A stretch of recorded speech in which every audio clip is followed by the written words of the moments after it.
ranging from health, state, consumer, and environmental policy to supporting biomedical and environmental research and support for Pew's hometown of Philadelphia. I'd like to thank you for joining us here today for an incredibly important conversation about the vitally important issue affecting millions of Americans, and that is daily access to high-speed, reliable internet. Now, in thinking about these remarks and in thinking about this issue just generally, I stopped a minute and thought about how much I rely on the internet, both at home and at work. And if I were a betting person, I would wager that many of you have accessed the internet at home within the last couple days to either check on news or connect with friends. And if anything, you're probably worried about how much screen time you're logging rather than how often you can access the internet. Of course, here at Pew, we rely on broadband for a lot of the policy challenges that we take on. We are working on modernizing the civil legal system through online dispute resolution, working with states and localities on that. Improving substance use prevention using telehealth. And internet-based survey work at the Pew Research Center relies on the internet for all of the access that it uses to poll folks on a daily basis. But today's conversation is about the millions of Americans who do not have access to reliable internet at a time when broadband is becoming increasingly important to everyday life, from homework to healthcare to farming to transportation to civic engagement. States are playing a leading role in expanding access to broadband, recognizing its importance both to its residents and to its economy. In fact, Pew created the Broadband Research Initiative in 2018 to look at what states are doing to identify promising practices with the aim of states learning from each other, with the federal policymakers learning from the states, and ultimately building momentum toward connecting more Americans to broadband.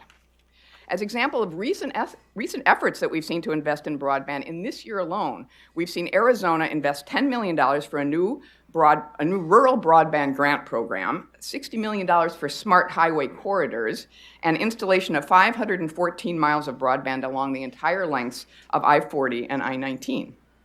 In Iowa, we've seen $15 million for the state's broadband grants.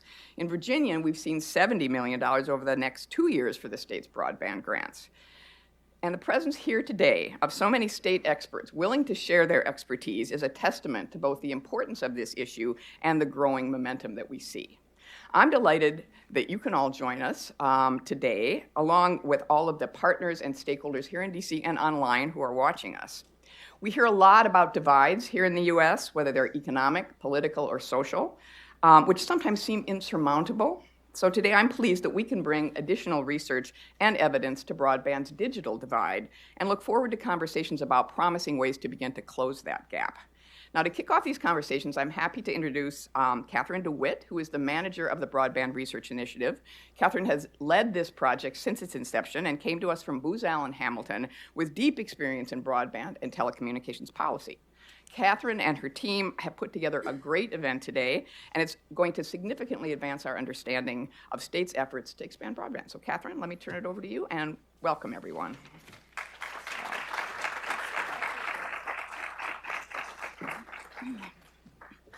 Good morning. Thank you, Sue, and thank you to all of you for being here today.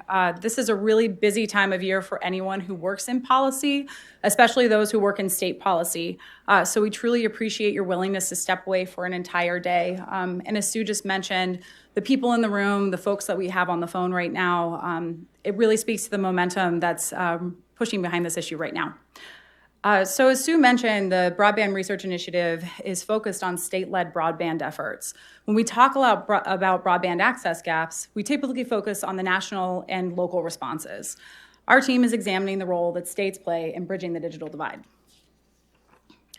About a year ago, my colleagues, Anna Reed and Dan Kitson, were starting their field research. They spoke with state broadband leaders, with legislators, with providers, with business owners and community leaders. Basically anybody who could touch a state broadband program, Anna and Dan spoke with. They learned how states were developing and implementing responses to the digital divide. They heard about legislative successes and failures. They learned about planning and capacity building and reporting requirements. They witnessed just how hard it is to increase connectivity, but what it means to communities when it succeeds. In the process, they also got expert advice on the best places for donuts, hot chicken, and barbecue. All told, Anna and Dan interviewed more than 300 people around the country, many of whom are here today. We'll share the findings with you shortly and for the rest of the day. But before we get started, we wanted to note one really important finding from this research. The most important component to a successful state broadband program is the people. In discussions around the country, we heard about the state broadband officers and program teams and their federal counterparts. We heard about the legislators and the governors and the community partners and the internet service providers. Whenever these interviewees were talking about state broadband program leaders and their partners, they appreciated their enthusiasm and they praised their determination. They admired their political acumen and their ability to build consensus. They talked about what these people do to make sure that broadband becomes and remains a state priority. They drive around to every corner of the state. They show up at ribbon cuttings and community meetings and fish fries to talk about broadband. They field every single phone call and answer every question about grant applications. And they work with their partners in the public and private sectors to help craft policy that will best serve their communities. Pew's aim is to be of service to those people. Our hope is that our research will help you find those solutions, be it over donuts or crafting funding requirements. States are different. This is something all of you tell us pretty frequently and that you're very proud of. And as a Pennsylvanian, I wholeheartedly agree with you. California is not like Maine, which is not like Tennessee. States have different geographies, they have different landscapes, different providers, political environments, and available resources. But when we talk about broadband, our research found that states actually may share more than meets the eye. Our research identified a similar set of practices being used to address this broadband challenge, and each practice is adapted to meet a state's specific needs. So yes, while California is not like Maine, which is not like Tennessee, and you all do have your own unique challenges, the solutions to those challenges may be shared. And states are using those solutions to get things done. For the last decade or more, states have been quietly rolling up their sleeves and doing the work. Relying on foundations of good public policy, collaboration, responsiveness, and adaptability, states have made meaningful progress in closing the digital divide. To those we interviewed who patiently answered our questions, fielded our phone calls, and responded to our emails, thank you. We know that you were tired of fielding our phone calls and seeing our emails, but we truly appreciate all of your support for the last 2 years. Our research has concluded that the state broadband programs and the people who support them are a crucial part of closing the digital divide. We cannot continue to overlook state-level efforts to increase connectivity, and as we move forward to ensure that every American has access to broadband, we must ensure that states are part of the conversation, and we look forward to having that conversation today. Thank you.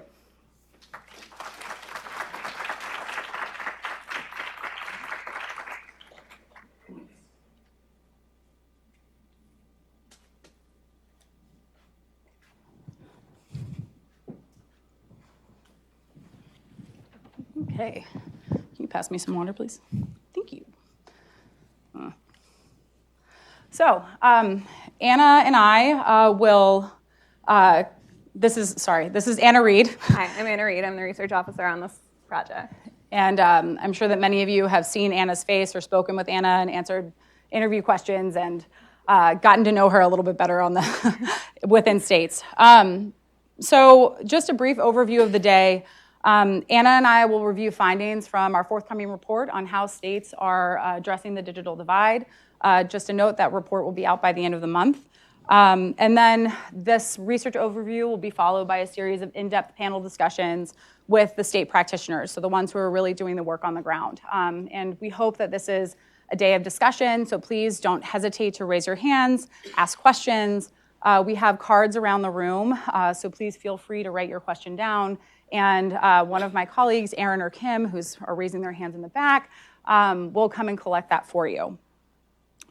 Just a couple of housekeeping things, though, before we get started. Bathrooms are down the hallway. Please take breaks as you need them. And there is a Wi-Fi network. Then there are signs, I think, floating around somewhere. So, all right, let's get started.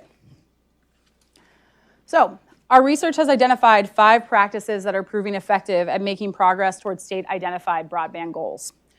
The 5 practices are engaging stakeholders, establishing a policy framework, supporting planning and capacity building, providing funding for deployment and operations, and evaluating program performance and using those evaluations to inform next steps.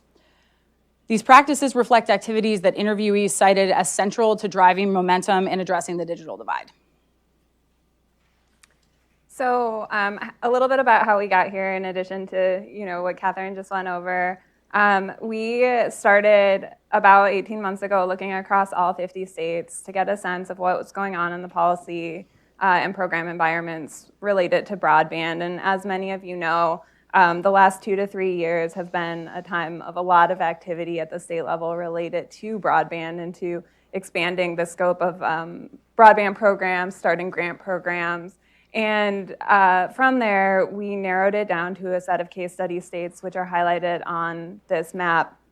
And for those states, they represent programs that were active as of January 1, 2018. So programs that were active when we did start this research, at the beginning of the project.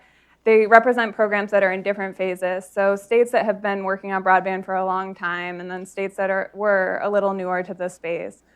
We also tried to get a little bit of geographic diversity.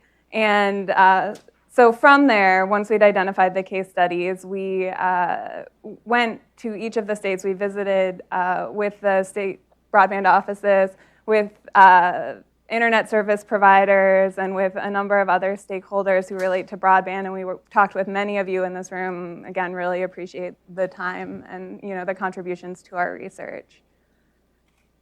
So the practices. The first practice, as Catherine noted, is stakeholder outreach and engagement, and this really underlies all the other practices.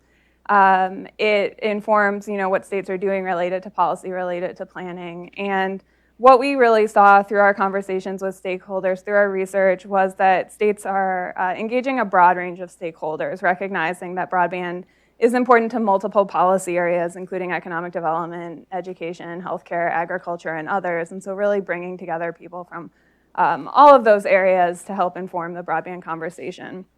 And then also states are engaging stakeholders at both the state level, to address those policy challenges, and the local level around specific projects. So as examples, North Carolina has a governor's task force that is bringing together creating a forum for interagency collaboration and addressing progress on the state's plan, as well as collaborating on opportunities for federal funding. Virginia has the Commonwealth Connect Coalition, which is led by the chief broadband advisor. And the Commonwealth Connect Coalition brings together a diverse range of stakeholders in the state, including internet service providers, professional associations, technology companies, and major employers to help support broadband policy at the state level.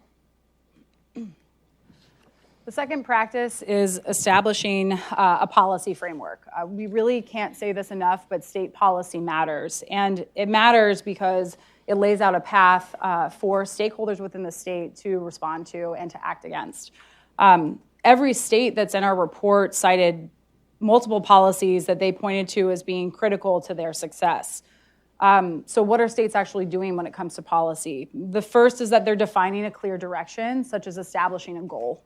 The second is that they're addressing identified policy barriers, such as who can or cannot provide broadband. The third is that they're connecting broadband to other policy priorities, such as economic development and healthcare, as Anna just touched on. So for example, if you look at a state like Minnesota, the state first established a goal, then it established an office, and then it established a fund. Both the office and the fund serve to help the state make progress towards its goal. The third practice is focused on planning and capacity building. And we really see planning as providing that bridge between the policy and the implementation of program goals. And we saw practices really happening, or state activity really happening in two areas here. The first is adopting state-level plans. And these plans, they define goals, they outline strategies for achieving those goals, and they establish metrics, or can establish metrics towards which states measure progress. An example of a state-level plan is Connecting North Carolina, which was adopted in 2016, and addresses both access and adoption, as well as connects broadband to other policy priorities within the state. States are also supporting local and regional planning efforts. These efforts help communities define needs, they identify existing assets, and they can help start conversations with providers that lead towards implementation of projects. With these, one thing we really heard throughout the conversations was that the plans are important, but the process is as well. So it can be very important for educating local officials and really helps build community buy-in for the eventual infrastructure projects. So Colorado's Department of Local Affairs funds regional planning efforts. The Department of Local Affairs then also funds a middle mile infrastructure grant, and the projects funded under that grant program are required to be in alignment with the regional plans. So the fourth practice is providing funding for broadband deployment and for operational support. Simply put, providing this funding and the people to help implement that funding demonstrates a commitment to the policy and planning that we just covered. Almost every state in our report has some type of grant program. Those grant programs primarily fund last and middle mile. Some also fund digital inclusion initiatives as well. Those grant programs are funded either by appropriations from the general fund, such as Minnesota and Tennessee, and repurposed universal support, such as in California and Colorado. What's also noteworthy about state grant programs is the fact that they've built accountability measures into those programs themselves. So this includes reimbursing costs to grantees and also setting requirements that either communities or providers, depending on the grant application structure, have to be engaged in the grant application process at some point. So increasingly, we're seeing more states move towards that, reinforcing that community-provider relationship. And then the final practice is really focused on that program evaluation and how that evaluation is used to inform next steps. So, states are collecting data and then they're evaluating the progress towards program goals as well as the impacts of those programs. And then sort of the next phase of how that informs the next phase of program activities. So California, for example, is focused on both access and adoption. The California Public Utilities Commission collects data on access, adoption, and then other metrics, including the number of previously unconnected households that now subscribe to a broadband connection. And then in 2017, California established a broadband adoption subaccount within the California Advanced Services Fund that is focused on funding broadband adoption activities. And then Wisconsin and now also Minnesota have telecommuter forward programs, which recognize communities that have the high-speed internet infrastructure necessary to support working from home. So let's bring it all together and look at the practices as a whole. I think the clearest takeaway from all of this is that there is no one activity or policy that will solve this problem. These practices both build on and complement and reinforce one another. I will also flag, though, is that these practices are not necessarily sequential. So while we have things starting with stakeholder engagement and outreach and moving through program evaluation and evolution, those steps don't need to be followed in sequence. And states are using them at different times, and they're using a different mixture of practices as well. So in addition to the 5 practices, we also identified things that were true across states regardless of program design. We're actually calling them the near universal truths of broadband, which at the very least makes us chuckle, so there's that. So the first is the importance of executive and legislative leadership. Our interviewees, both who were elected officials and non-elected officials, talked about the importance of having champions in the executive office and within the legislative branches as well. These people who can really take up this issue and be an advocate for it and work with their colleagues in order to, again, pass policy and help develop programs that will solve the problem. The second is this concept of the fact that projects are the people. So I talked earlier about, that really important component are the people who run these programs. But it's also important because of to have a dedicated staff, because of visibility and responsiveness. So whether folks are showing up to community meetings or ribbon cuttings, the fact that they are there representing the state, talking about why this is important, interviewees said that really helped and added momentum and support to their programs. The third and final piece is that the state broadband program leaders and their staff are viewed as neutral partners. They're viewed as neutral in the fact that they don't advocate for one particular party or another. And because they're viewed as neutral, they're able to hold the important role of coordinator and facilitator, which is crucial, particularly when you're negotiating agreements between public and private sector entities. So in addition to the near universal truths, there are a number of other common characteristics across state broadband efforts that emerged through our conversations. As those of you who work in this every day know, it's a multifaceted challenge, and there is no single solution to solving the broadband gap or the digital divide. It's one that takes time and resources to make progress on. And something else that really emerged throughout our conversations with stakeholders was the importance of the process. So while the ultimate goal is to expand, broadband infrastructure, expand access to infrastructure, and get people to use that infrastructure, the process of getting there can be very important to educating stakeholders and to building, that support for that makes the ultimate project successful. So one of our interviewees said, what's changed? I'm not explaining what broadband is or why it's important. What I'm doing is out telling people how to connect with our grant program, how to form partnerships, how to find other sources of funding. That's a big change.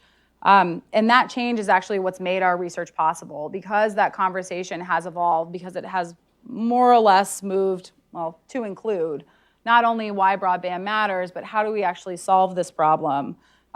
We're able to assess what's actually happening and what's working. And what's really clear from the research is that states are doing more. The momentum has certainly picked up within the last several years, but more states are doing more, and people are very enthusiastic about solving this problem. And we really hope that our research can be part of the solution moving forward. So we're happy to take your questions, and thank you very much.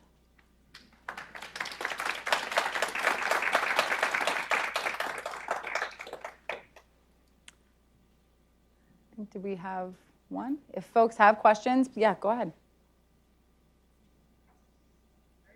Here? Yep, that's fine. All right, so are there findings in Pew's work that might inform analysis of whether the FCC's pending order reported to exclude areas receiving state or other federal funds from RDOF is good or bad?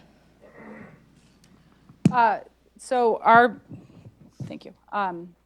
Our research really focused on the role of states and what state governments are doing. And I think what we did find is, of course, that time and resources are needed to solve this problem. It's challenging, it's complex, but because states have this perspective of implementing and actively working on this day to day, we hope that it can continue to be a conversation between state and federal leaders as more public funding rolls out.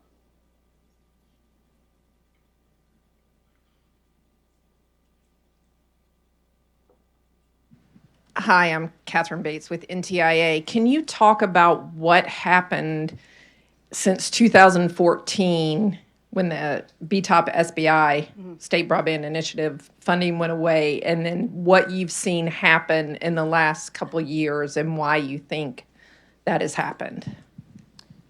If you want to speak to trends, I can speak to the why. Sure. So again, when we started looking across all 50 states, one of the things that we noticed is that there were kind of a couple periods of activity, and there was definitely kind of a gap following the SBI and then activity at the state level in terms of supporting programs really started picking up again around 2017, and we've seen a lot in the 2017, 2018, 2019 sessions. And Catherine will, speak to why the momentum on that.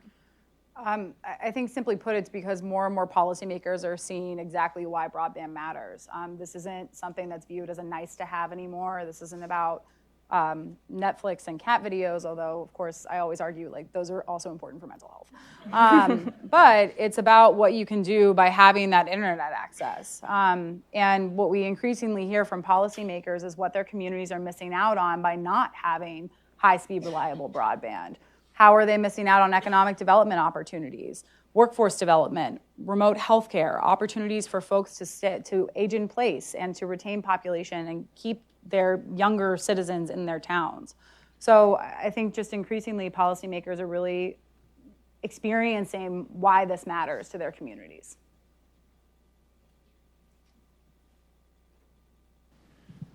Hi, Jeff Sobotka. I'm the State Broadband Director for Arizona. Thank you for the shout out in the beginning. I appreciate that. Our governor will as well.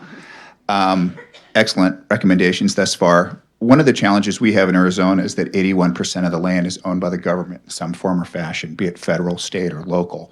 So when we talk about big, ambitious projects, we're crossing Forest Service land and things like that.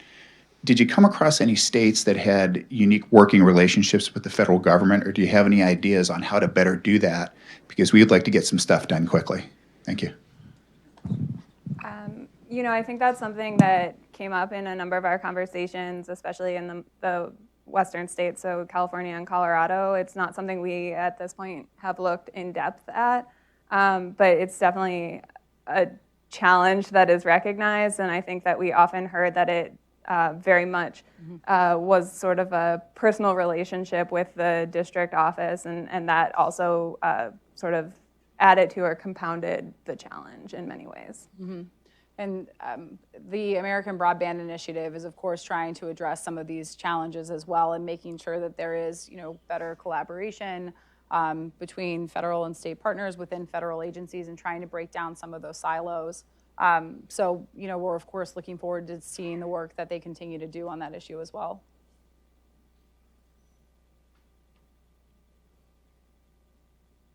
Thanks. John Windhausen with the Shelby Coalition. Did you look at the difference between grants and loans done by the states? Because there are pros and cons of each, but I've heard that loan programs, even though they're less costly up front, they tend to lock in an existing provider that needs to pay back that loan, and so may not be as great for promoting more competitive alternatives. I wondered if you'd analyzed what states have gone which route or given a preference to grants or loans. So we, most of the programs that we looked at are providing grants. And so in terms of our conversations with the programs, we really focused on their current activities and the grants that they're providing, and how those are making an impact in those states. Mm-hmm.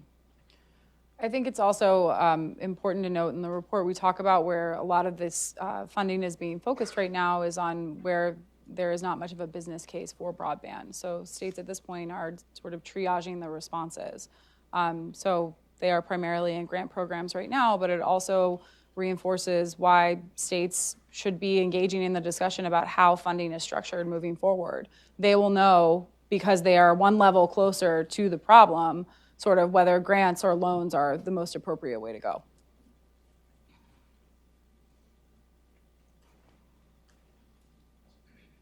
Hi, Ryan Johnson. I'm a reporter with Statescoop. So in December, the FCC rolled about $4.5 billion that was in the Mobility Fund Phase 2 into a rural 5G fund. That was largely criticized because it's unclear whether 5G will work in rural areas. Did that come up at all in your discussions among states that are especially rural?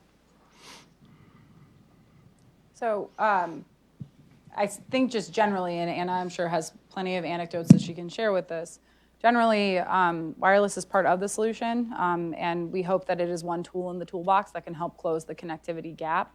But the reality of the situation is that you need a pretty robust fiber backbone in order for wireless to be successful. So we hope that we continue to see all of the technologies being deployed across the country. And I think, we'll have a panel with some of the states where we'll be able to talk a little bit more about how states are viewing that challenge. But I think we did hear a lot about, you have a lot of rural areas that are still on 3G. And so if you're looking at not having 4G, is 5G really the solution?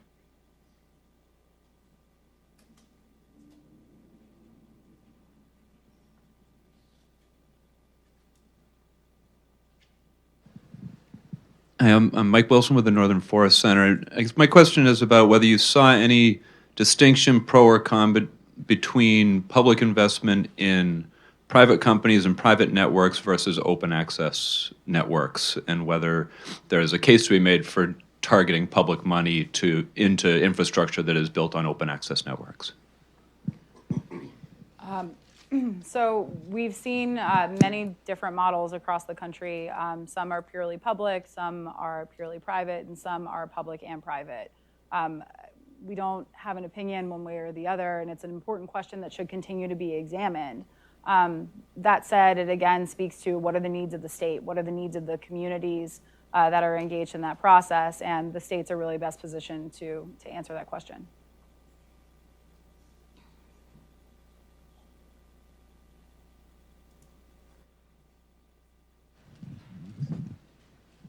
Thank you. Excuse me, I'm James Neel from the Institute of Museum and Library Services. With the states that you researched across them, can you talk about the role of the state library in providing either building capacity for public library systems or within the state library itself? Sure. So in three of the states that we visited, we talked with the state library, interviewed the state library, and saw they were an active partner in the program. So those states were California, Tennessee, and North Carolina. That doesn't mean that they aren't necessarily engaged in the other states, just in terms of the stakeholders that we did talk with. And in all three states, they're actively engaged in the adoption efforts, in North Carolina and the homework gap efforts. And so they're playing a key role in helping get people online, helping people develop the skills to make use of the connections that state grant programs are supporting.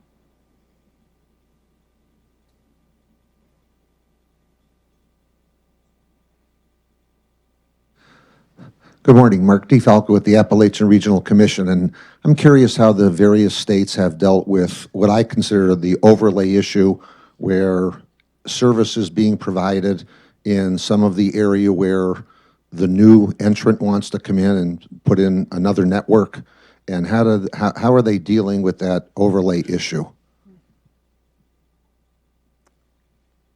I think state programs deal with that differently, and that's something we'll also talk about a little bit on the panel, during the panel discussion. Yeah, it's challenge processes. I think also, I hope someone doesn't throw something at me at this point, but I mean, this is why it's important to have a discussion about data and improving our understanding of who has connectivity and who doesn't. And making sure that when states are faced with this challenge that you just outlined, that they either have the resources to determine who has coverage and whether or not it makes sense to move forward with this additional network, or if the area is adequately served.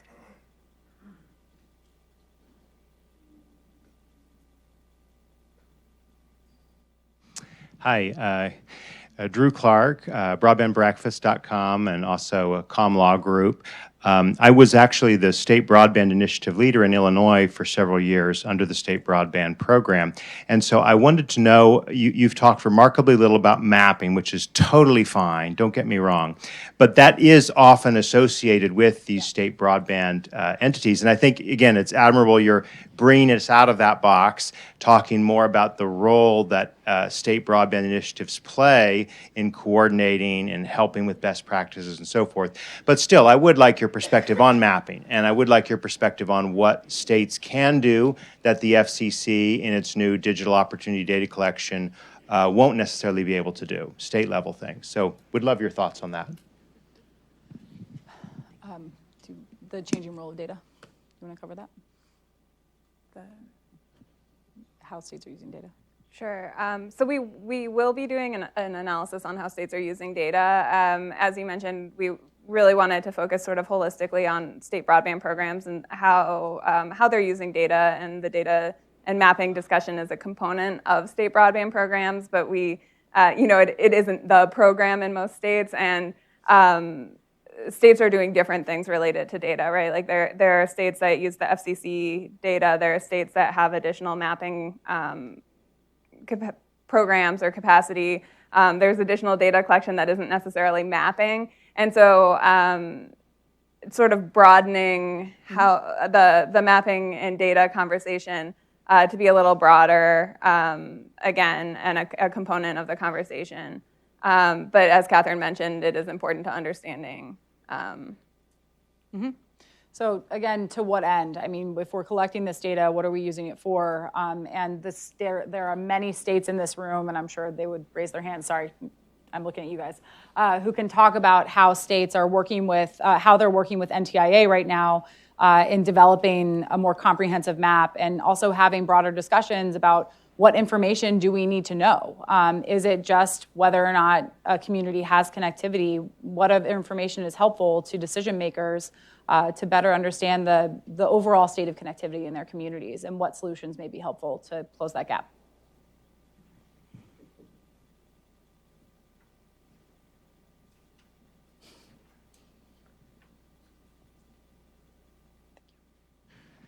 Hi, Brian O'Hara with the Electric Co-ops. So Purdue University did a study a couple years ago that found that for every dollar invested in rural broadband, there's a $4 return to the economy in that state. So I was wondering if you've looked at some of these program states have been going, if you've seen that kind of return, or if you've looked at that yet or planning to look at that.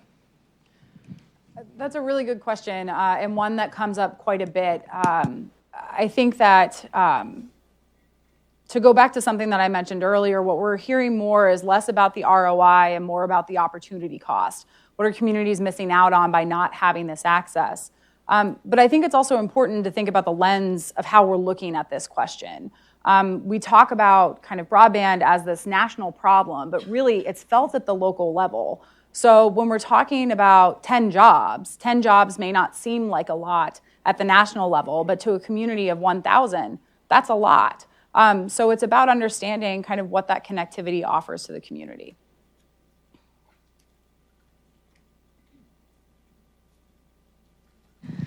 Good morning, Janine Miller. Varied history in rural broadband and transportation. Thank you to Pew for your efforts over the course of the past several years. This is tremendous, and your leadership is quite needed, and we're very thankful to have this time together with you and to share with each other our lessons learned.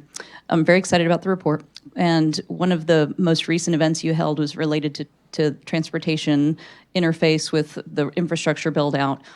Will that be part of your report? And also, will education and the connectivity that's been provided to schools also be shown in best practices and how to leverage that?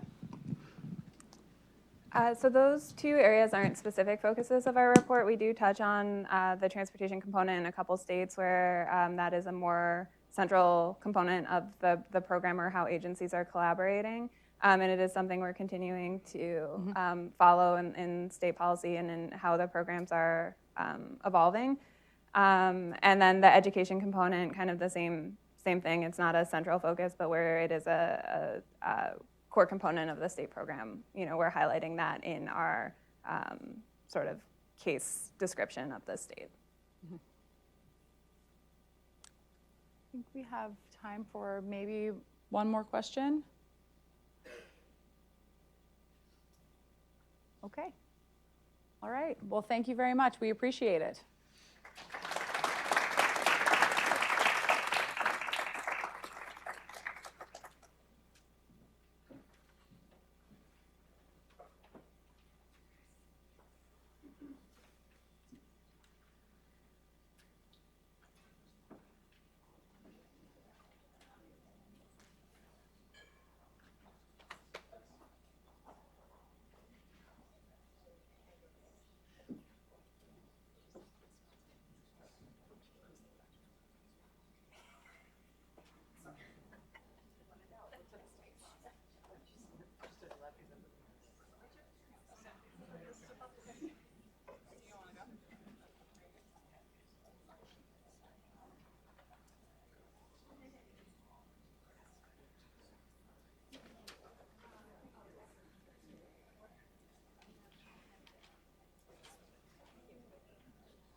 So we're going to get started with our first panel, and this panel is really focusing on how these practices are being applied in states with the state programs.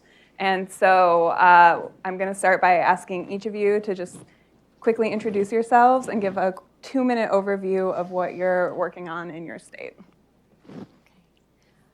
Good morning, everyone. I'm Kelly Workman. I'm with the state of West Virginia. Greetings from our state. We're so glad to be here with you. We want to thank Pew and NTIA and all of our partners who are here today helping us advance broadband in West Virginia. In West Virginia, we have several initiatives moving forward on all fronts. I call the tip of the spear our Broadband Enhancement Council. The council was created in 2017, and the council is responsible for developing policies, practices, and procedures for advancing broadband throughout West Virginia.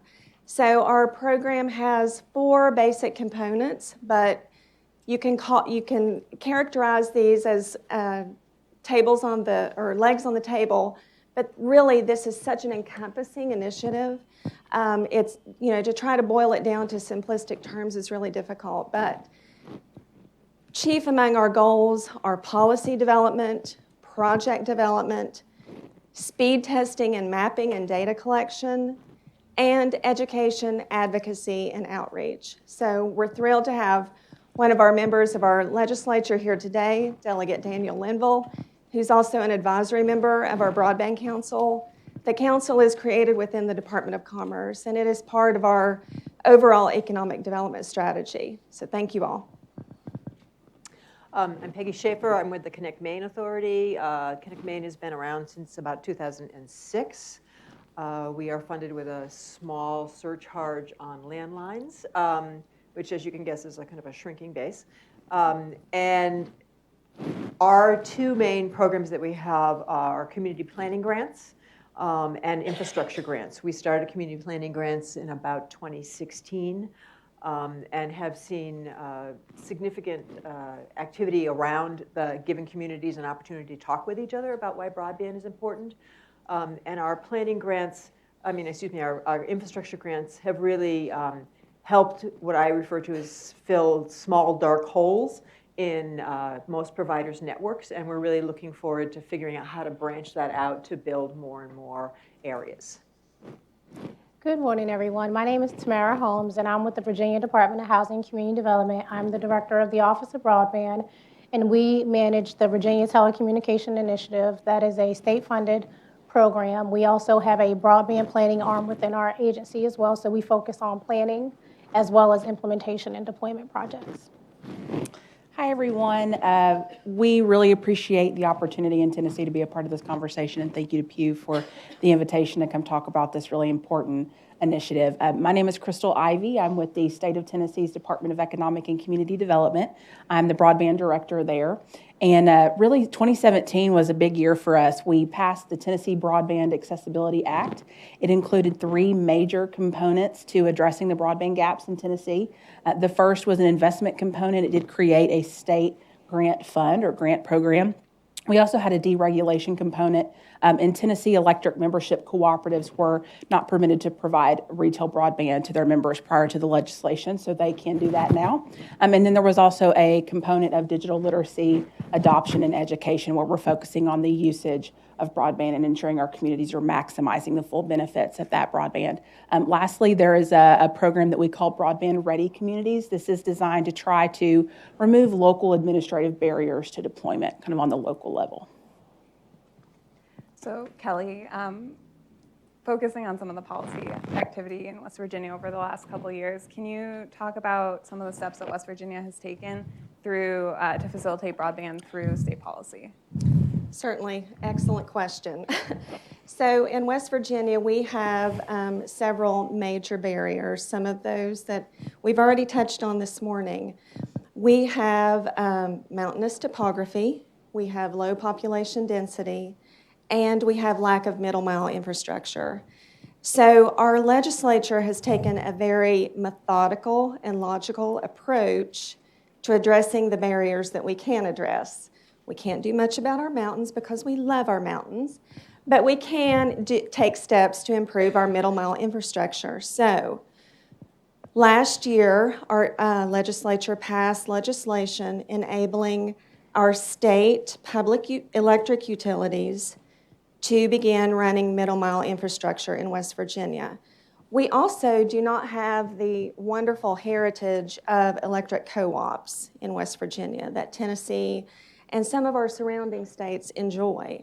So this legislation is critical in developing that middle mile piece for us. We also implemented a dig once policy.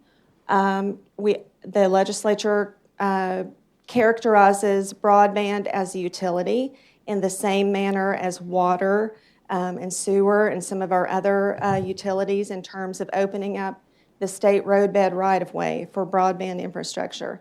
This enables the state of West Virginia to capitalize on its proximity to East Coast markets and providing connectivity between major internet exchanges. So developing the middle mile infrastructure, the long-haul fiber within our state, we know that those are critical points in being able to build out into the communities. So I don't know how much time you want me to keep going with that. The other important piece of legislation that just passed this year was the state of West Virginia will now become a self-regulating state in terms of pole attachments. So our State Public Service Commission has already implemented rules for that procedure. So when those disputes arise, those will be settled within the state of West Virginia as opposed to going to the FCC. And can you describe why that was an important step for West Virginia? Well, again, developing that middle mile infrastructure. So coming from an infrastructure background, you know, if you think about it, the states have long developed water and wastewater programs, and we have a long heritage of doing so. So this is a natural progression for us to move into broadband infrastructure. And how do we deploy out into our communities? We have to have access to the existing infrastructure, which includes the roadbed right-of-way and includes the utility poles. So in order for us to maximize on those existing assets, those pieces of policy were very important in terms of our ability to now come in with state grant funding to build out to the last mile. But in order to get to the last mile, we have to get through the first and the middle. And then you mentioned the Broadband Enhancement Council and the role that the Enhancement Council plays. Can you talk a little bit more about how that entity helps shape state policy? Yes, absolutely. The Broadband Council is made up of 13 voting members. As I mentioned earlier, it is created within the Department of Commerce. And the reason it works well within commerce is because broadband is such a critical economic development consideration for West Virginia. As we move into the new digital economy, we know that this broadband infrastructure is the key component that we need in order to create opportunities for residents and businesses. So the Broadband Council is unique. It has 13 voting members. There are voting members appointed from each of our congressional districts. We have 7 public members and 6 agency heads. We also have 2 legislative appointees, 2 from each party, 2 from the Senate, and 2 from the House of Delegates. We feel that that integration of the state agency heads, the public members, and the legislature has enabled us to craft policy and really move our initiative forward at a tremendous speed. So we've accomplished a great deal in the past 2.5 to 3 years. And already our legislative members, by their engagement, they are working on policy today. So our 2020 legislative package is already underway because we have that, that up close and personal view of this industry. It's not like a arm's length approach. It is fully integrated. And then you also recently completed an updated broadband plan. Can you talk a little bit about both the process for that and then how that plan furthers West Virginia's broadband policy priorities? Right. So the 2020-2025 plan really picks up from the SBI initiative. Our last plan went 2014 to 2019. So what this does is it signals to everyone that, yes, West Virginia is serious about this initiative. So within the plan, we take a deep dive into statistics. Part of what we really need to do in terms of the planning process is to figure out where we are today. Honestly, it has been extremely difficult given the data that we have available to work with. But we have analyzed FCC data from the American Community Survey, data from Pew, and kind of taken a holistic view of where we are as a state. Also within that plan, we developed geoform surveys. So we did surveys on 4 key critical areas, which we've also discussed this morning. Those include education, economic development, healthcare, and public safety. So what activities the Broadband Council, the Department of Commerce embark upon in the next couple of years are all tied back to those 4 key critical areas. And those are the practical applications of broadband infrastructure at a state level, but also at a community level. And when we talk about broadband in West Virginia, we are talking about people. We do not want to view our residents in terms of census blocks, and we are looking for ways to drive this infrastructure and drive this technology to address level. So all of these elements fitting together, I think in the next couple of years, we're going to see tremendous change in West Virginia, and we want to be ready to take on those challenges. So Peggy, continuing on planning, Maine also has a new strategic plan. We do. We have a lot of strategic plans. I often say if you don't have money, you plan. And so we have the state, we just developed a 10-year state strategic plan. And the interesting sort of piece of that was at the very beginning, because we had an action plan and a strategic plan for broadband, broadband was sort of not part of the strategic plan. It was going to be, we had our own plan, it was good. We then went out and talked to people all across the state as part of the strategic plan. We talked to over 1,300 people, and broadband in every conversation, every piece of the state came forward. And so as a result of that, we changed sort of directions on our state strategic plan, and now we actually have an action step in our 10-year plan that says we're going to connect 95% of Mainers by 2025. And it's a 10-year plan, so it's important to note that the broadband is such an integral part, understanding of where our economy is, that's got a 5-year plan instead of a 10-year plan, because we know it's integral for healthcare, we know it's integral for education, all of those things. We also, as a result of that, put together a new action plan for this year. And that action plan really builds on the community planning process that we've had in place since about 2016. We have provided grants, small and large, to small and large areas of the state to help those areas plan about how to bring broadband together.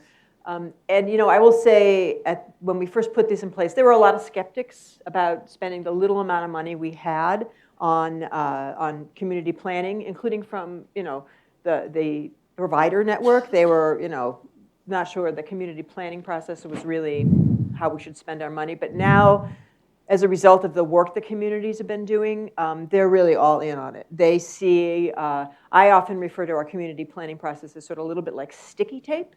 So it gives the provider something to grip onto when they go into a community, because the community's already began to talk about why it's important.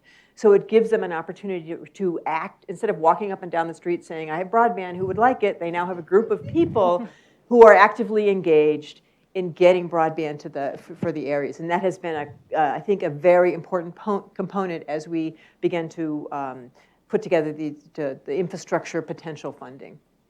So you've kind of touched on this, but can you talk a little bit more about the role that those grants play in facilitating deployment for communities? Sure. So I think what ends up happening in these, so we've provided grants to large areas of the state, Oxford County, Franklin County, Lincoln County, Piscataquis County did their own grant. And if you look at the state of Maine, that's like this whole section here. And they are very rural parts. Piscataquis is about 18,000 people and many, many thousands of acres. And what it has allowed is that each community is beginning to look at who is in their community, for what are the connections that they have and what are the connections they'd like to have. So you begin having really serious conversations in communities about not necessarily broadband, but what is it we want as a community for our own future, and what role does broadband play in that? So the conversation isn't just about whether you're going to run cable or whether you're going to run DSL or fiber or whatever. The conversation is really, what is it we want for our community, and how does broadband play into that conversation? So it becomes a much bigger conversation than just how do we connect people. It really becomes a conversation about where do we want to be and how do we get there. And can you talk about who engages in those planning efforts? Yeah, so you can't do this without partners. It takes a village. The partners that we have across the state are really, there's 2 people working in the broadband office, me and my assistant director. And so the partnerships that we have are really important. And they have been economic development organizations, either county-based or locally based. They've been providers who've come in and helped with the planning process. And all of those, it's really important. I think the main effort really is a bottom-up activity. And that's what we like to fund, is sort of how are you going to bring your community together to bring this up. But the key element, I think, in any of that is the leadership at the community level. And so what we are discovering really is that this is really a conversation about broadband, but really the role of community planning and the role that we all need to work on is how you build that leadership capacity in those communities, not just for broadband, but for all the other things that are happening that can benefit broadband. And I think the leadership that we have found with our partners, the Island Institute, the Northern Forest Center, Community Concepts, and the economic development organizations in the state have been a really critical piece about how these conversations have moved forward in communities. And you mentioned different scales for the planning grants. Can you talk a little bit about these different scales and how the sort of resulting plans for implementation differ and what some of the benefits or challenges of those scales might be? Yeah, I mean, I think, so what we have a number of communities who are literally islands who have undertaken this community planning process. And because they're small, some of them, 60 residents, some 500 residents, 5 miles off the coast. There's a bigger sense in those communities of communities' survivability. They know that survivability is optional. So some of those plans move together faster because it's a smaller community. I think the other thing that we're finding is that where we have had success, either with the Reconnect grants or our own grants, are where the community leadership has been the strongest. So the work that they've done in the Western Mountains and the Maine West around making sure that their application for the Reconnect grant had farmers signed up, had business people signed up, are all sort of critical to that element. I will say that some of the big grants have not moved forward at the same pace we'd like to. Some of that is because we have sort of this gap of state funding. So the providers are willing to help a little bit, the communities are helping a little bit, but we have a hole still. And so I think that we're hoping to fill that hole, and that the plans that these communities have in place will then be able to move forward as a result of this additional funding. And then you now fund the planning grants in 2 phases. Can you talk a little bit about the decision to do that and what that accomplishes? So what we discovered that when we did a planning grant, the first piece really is about what is it we want? What does it look like? What do we have? How do we have these conversations? And then really there is a breaking point that says, how do we want to move forward? And so, or do we want to move forward? Is there a provider going to come in and just do this for us as a result of this? And what part do we play? So there really is a point where we have the community planning process and then what we're calling sort of a feasibility process. So the community planning process, the community sort of figures out what they're interested in, what they want to do, see if they can develop partners, and then they can just figure out if they really want to move forward to the next piece. And for us, it gives the community a clear break. So there's no they understand that this is the important piece here, this community planning piece. But then once we get this sort of going, then the next piece is, what is it going to cost? What is it going to look like? Who's going to own it? And all of those conversations are so dependent on the first piece that it's really important for the first piece to finish up and understand that there is a breaking point now, there's a stop, and then we do have a second piece we can move forward with or not. And then, Tamara, I know the Office of Broadband is also supporting some local planning activity. Can you tell us a little bit about that before we talk more about the Virginia Telecommunications Initiative grants? Yes. Actually, our agency, through using both our Community Development Block Grant money and using our Appalachian Regional Commission money, had always been doing community broadband plans, of course, within the restrictions of those 2 federal entities. Of course, with Community Development Block Grant, you have to identify the low mod income areas within a locality. So we kind of started off with community plans, and it really stemmed from primarily focused on economic development opportunities related to broadband, not so much just developing a plan for a last mile build out, because at that point that wasn't something, to be honest with you, that wasn't of a great appetite at the federal level at that time. And we started this in the early 2000s using those resources for planning. And over time, we also have the Center for Innovative Technology, who are now detailed to our agency to help with broadband planning, but they also were doing broadband planning as well with their staff. So they are actually now folded in detail to the Virginia Department of Housing and Community Development. So while we're still using Community Development Block Grant and Appalachian Regional Commission funds as a source, we actually have in-house staff that can provide that, and we actually have a statewide broadband plan for universal coverage within 10 years. We're actually 2 years within that plan, and broadband planning is a great detail part of that effort. And the team is currently working with each of our localities. We're reaching out to all of our counties to kind of figure out where they are, get the temperature, figure out who has been doing some planning, figuring out folks that have kind of already developed a plan, what are the next steps for them. So we've kind of taken a step back from using our federal resource for planning and really looking at how staff can provide more technical assistance, boots on the ground around planning with communities.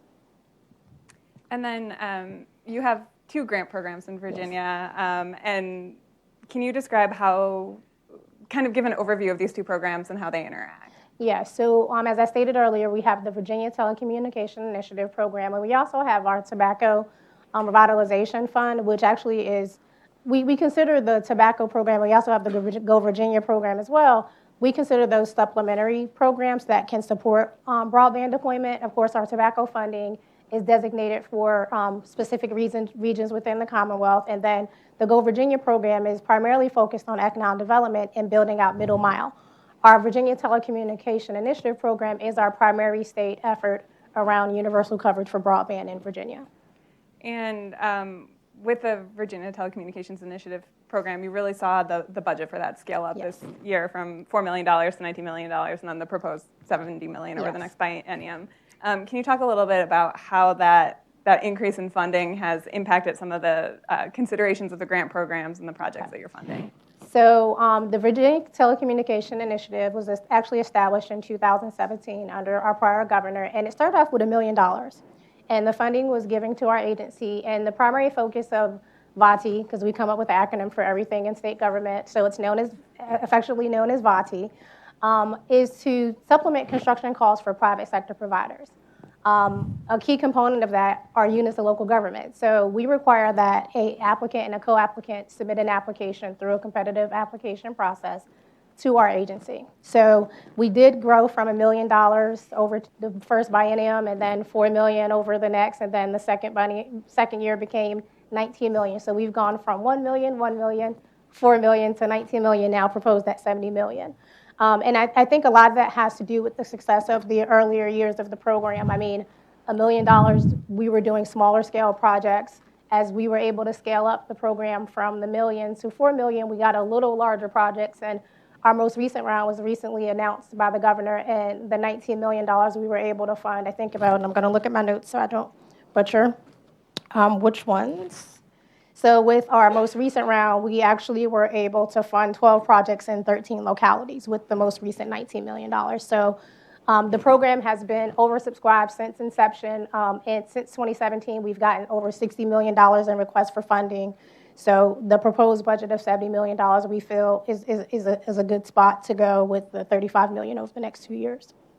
And with having more funding available, can you talk about some of the I guess differences in maybe the scale of the projects that you're able to fund, how you're considering the challenge process or changes to that? Yes.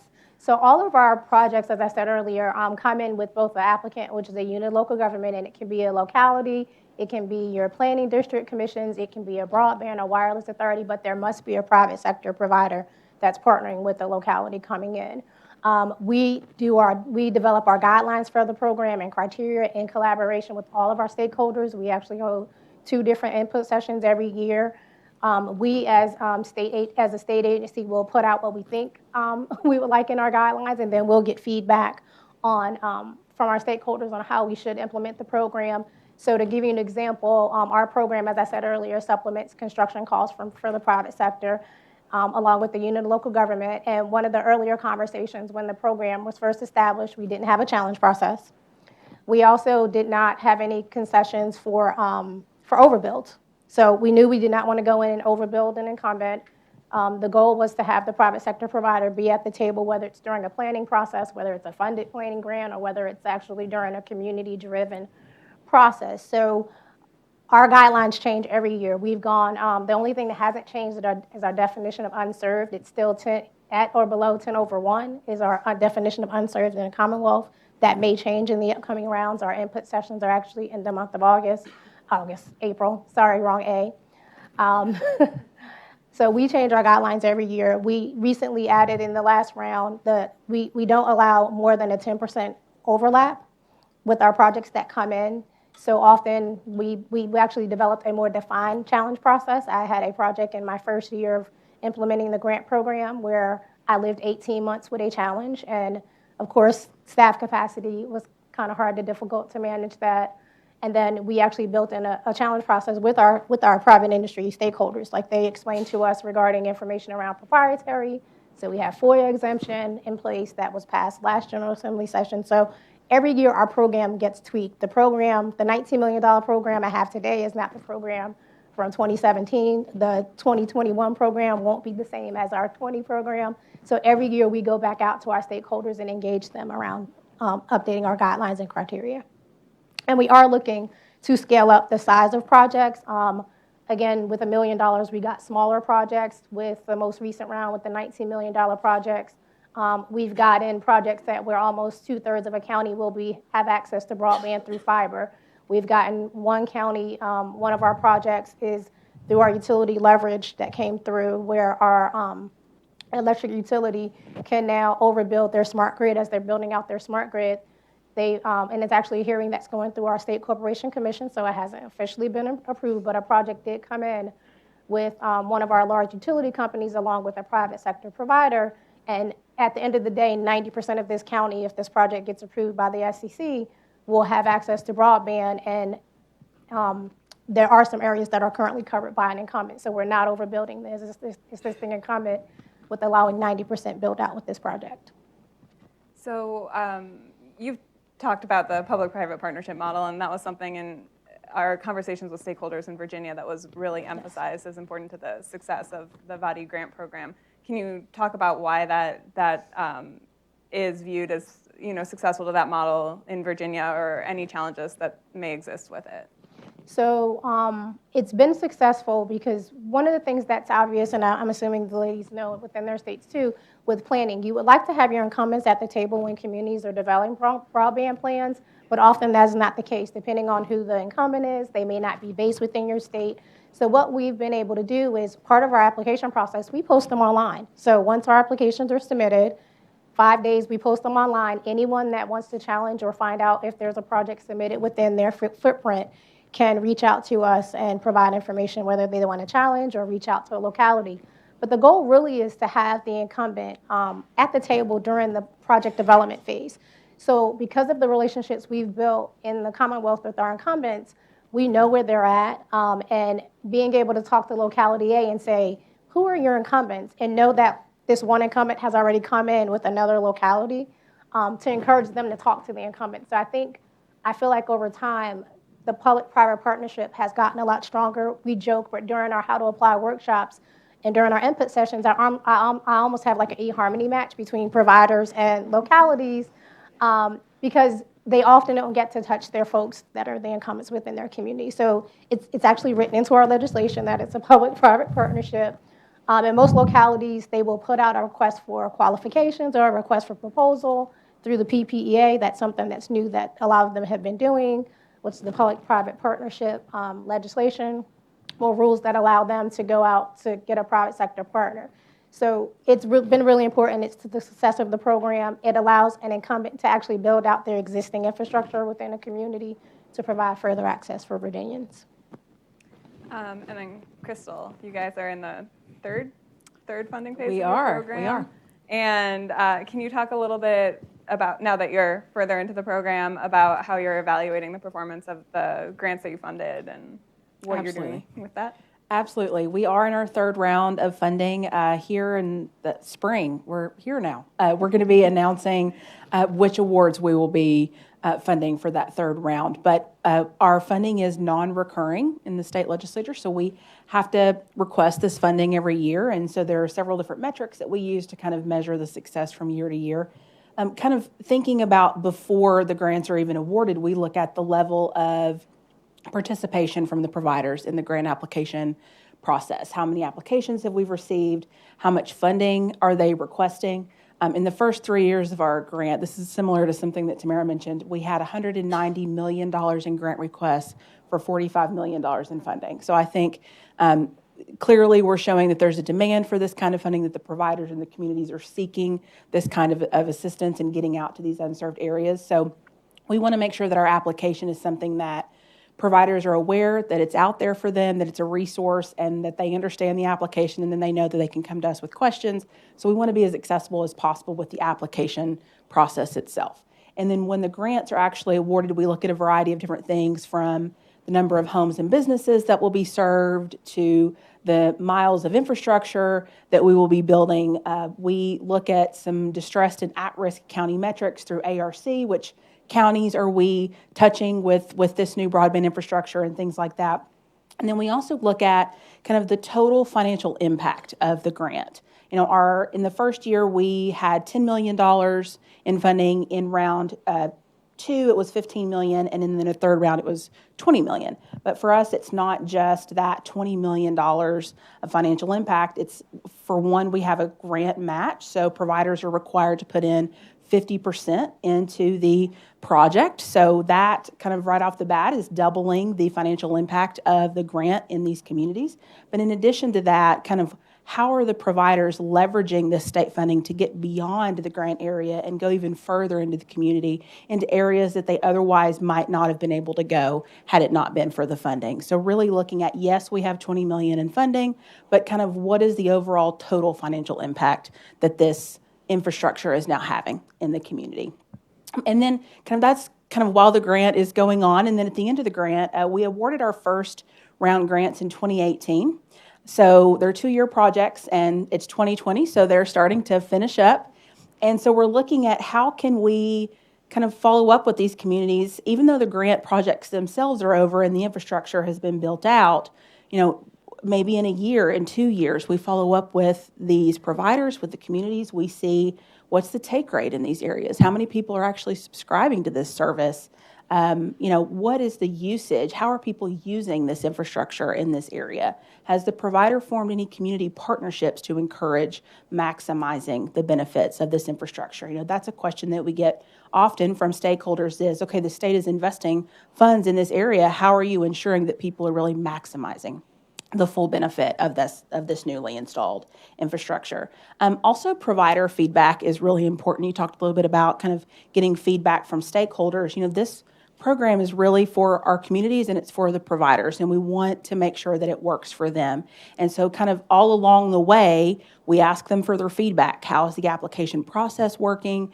What do you like about it? What do you not like about it? What do you wish we allowed as an eligible expense? What do you think about the speeds? Just various things that we want their feedback on, because we want this program to be as successful for them as possible. And then I would say another thing that's not really how we measure our state funding, but it's kind of just how we measure how we're supporting providers in our state is we look at the number of federal dollars that are coming into Tennessee from other programs like USDA or the Appalachian Regional Commission or the FCC.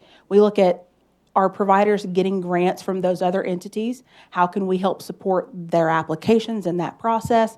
And how can we make sure that Tennessee is taking advantage of all of the funding that's available, not just the state grant? And then you touched on the use piece. And Absolutely.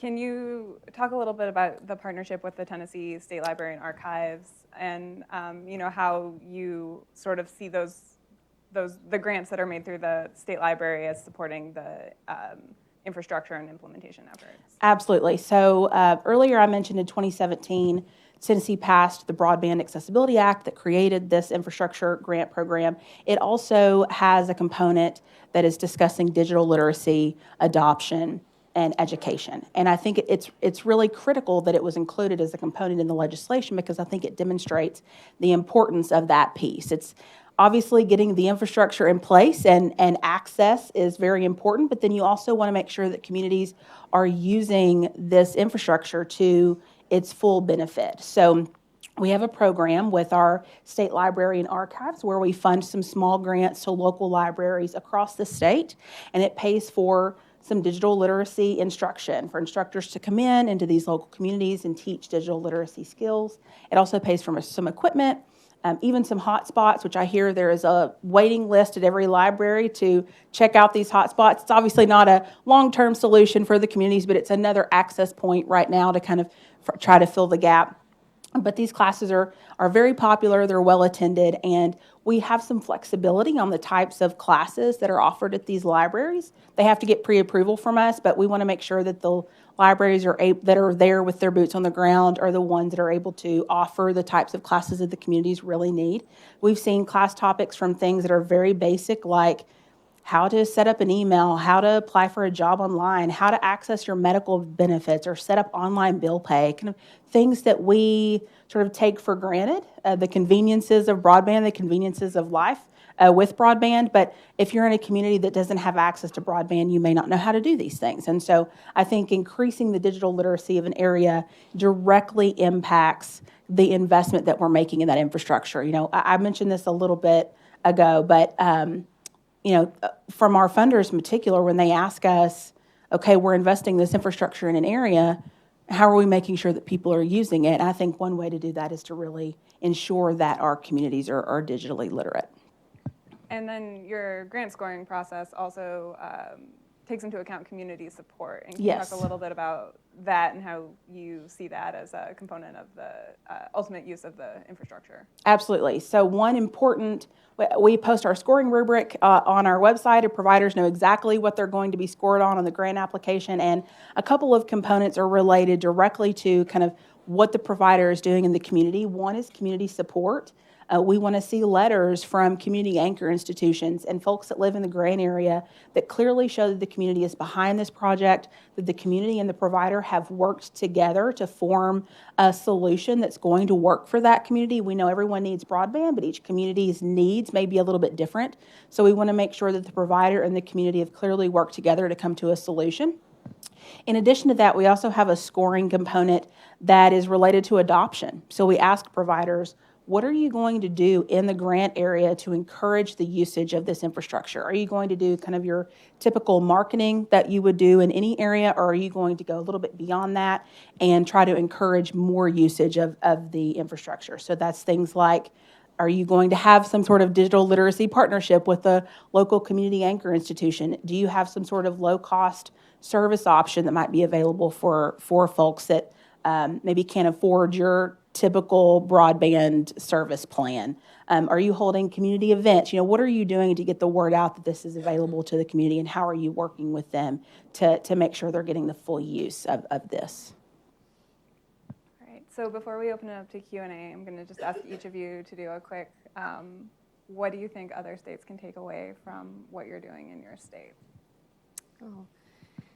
Well, I think from West Virginia, I think it's just, if you clearly identify the barriers that might be there in terms of broadband, and then work with partners to systematically address those barriers, and understand that broadband development is a long-term initiative. We have several agencies in West Virginia who have been working on other types of infrastructure for 20, 30 years or more. And there's really only a couple of agencies in West Virginia that work on broadband. I think seeing this as a long-term initiative really helps frame a lot of the work and the policy development and the general understanding of how important this is to drive this out into our communities. And so we have been able to transition from more of an educational role to an implementation role. But there has to be that coordinated leadership at the state level in conjunction with local partners, regional planning and development councils, local economic development agencies, everyone working together to advance the conversation. I would say that it really has to be a bottom-up, a grassroots effort. You know, the state does not have either the personnel resources or knowledge, really, I think, to impact this at the local level the way the local communities do. So building those partnerships with towns, with municipal officers, with economic development groups is really how you spread the workload of this to get it done. And they are a really critical part of how this happens, because broadband connectivity actually happens on a street-by-street basis. It doesn't happen at the state level. And so engaging people at that level is really to me, the most important piece, is how you bring that up. I think for us, it's evident that the public-private partnership works. It's worked very well for us since the inception of our program. I think that for us, that's the one thing I would say is try to partner very much with your public entities with your private sector providers. That's what's made it work for us. Say in Tennessee, just thinking about how our program has worked, I think it's been important that we've had a really good relationship with the providers, with the communities. The state is not the one out there deploying this infrastructure, it's the providers, and so we want to make sure that what we're doing is working for them. We have a kind of a constant feedback loop. They feel like they can call me, email me with any questions, concerns they have about our program, and the ability to be flexible. We change our program guidelines just about every year as well to meet the needs of whether it's emerging technology or any issues that the providers have come to us with that we think we can tweak a little bit to help make the process a little easier. Being flexible with the changing needs of kind of the broadband environment, I think, is really important to try to incorporate something like that in your program. Great. Questions?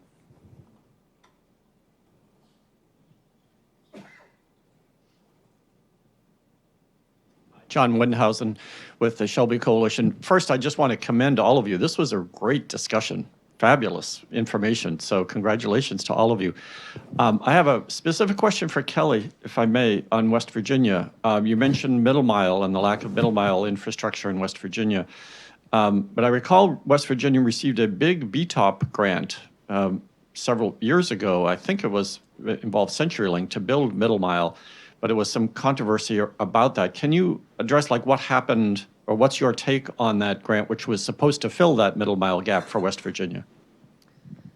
Yes, you are correct. It was not CenturyLink, it was Frontier.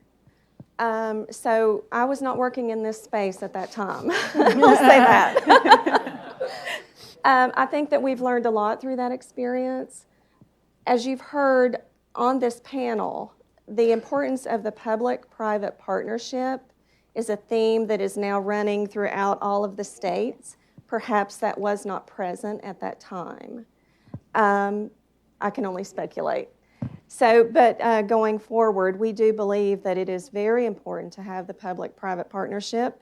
And we also, within our grant program, we do not have state funds available at this time. We are utilizing some federal funds, HUD, CDBG, and ARC. We also work very closely with USDA.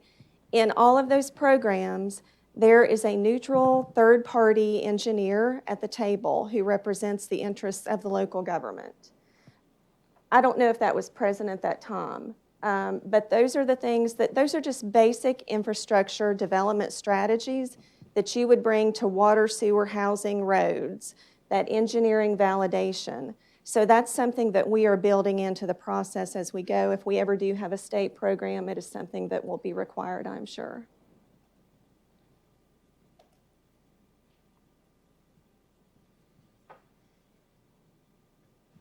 Thank you. This question is for Ms. Workman as well. I'm Jeremy Higler with the Federal Reserve Bank of Kansas City. My question is, in terms of your Broadband Council, how are the public members of the council selected?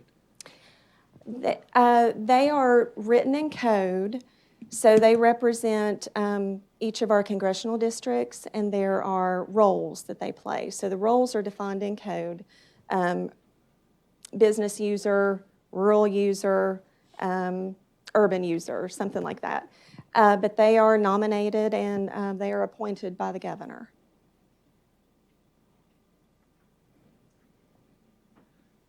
Hi, Andy Cervedra with the Rural Local Initiative Support Corporation. It's more of a maybe question, but I was curious if you could speak to any partnerships with CDFIs, like I'm thinking like a Coastal Enterprises in Maine, perhaps, or something like that. So we have a thing in Maine. We have a Maine Broadband Coalition, which is a very, it's a group of people from across the state who have organized themselves around doing expanding broadband, and CEI has been a critical piece of that from the beginning. They have been trying to figure out, because their main role is financing, and they've been trying to figure out how to play that role in expanding broadband. And I would say it's been a challenge because some of the programs they work with, the new market tax credits and others, don't necessarily lend themselves that well to some of our most rural areas. So we're still working on that. They're still very committed to it. We're still working on that relationship. We created an ability for towns to form a broadband utility district, which is essentially water sewer for broadband. And they actually did use the Community Redevelopment Act, and the CRA, excuse me, to a local bank provided them with a loan to begin to build out through that process. But I think one of our, and this is I think a challenge for most rural areas, there's no revenue stream when you're building long distances with low populations. And so trying to find a financing mechanism that works with a very low payback and maybe no payback, I think is difficult. People are interested, but we have not found that secret sauce yet.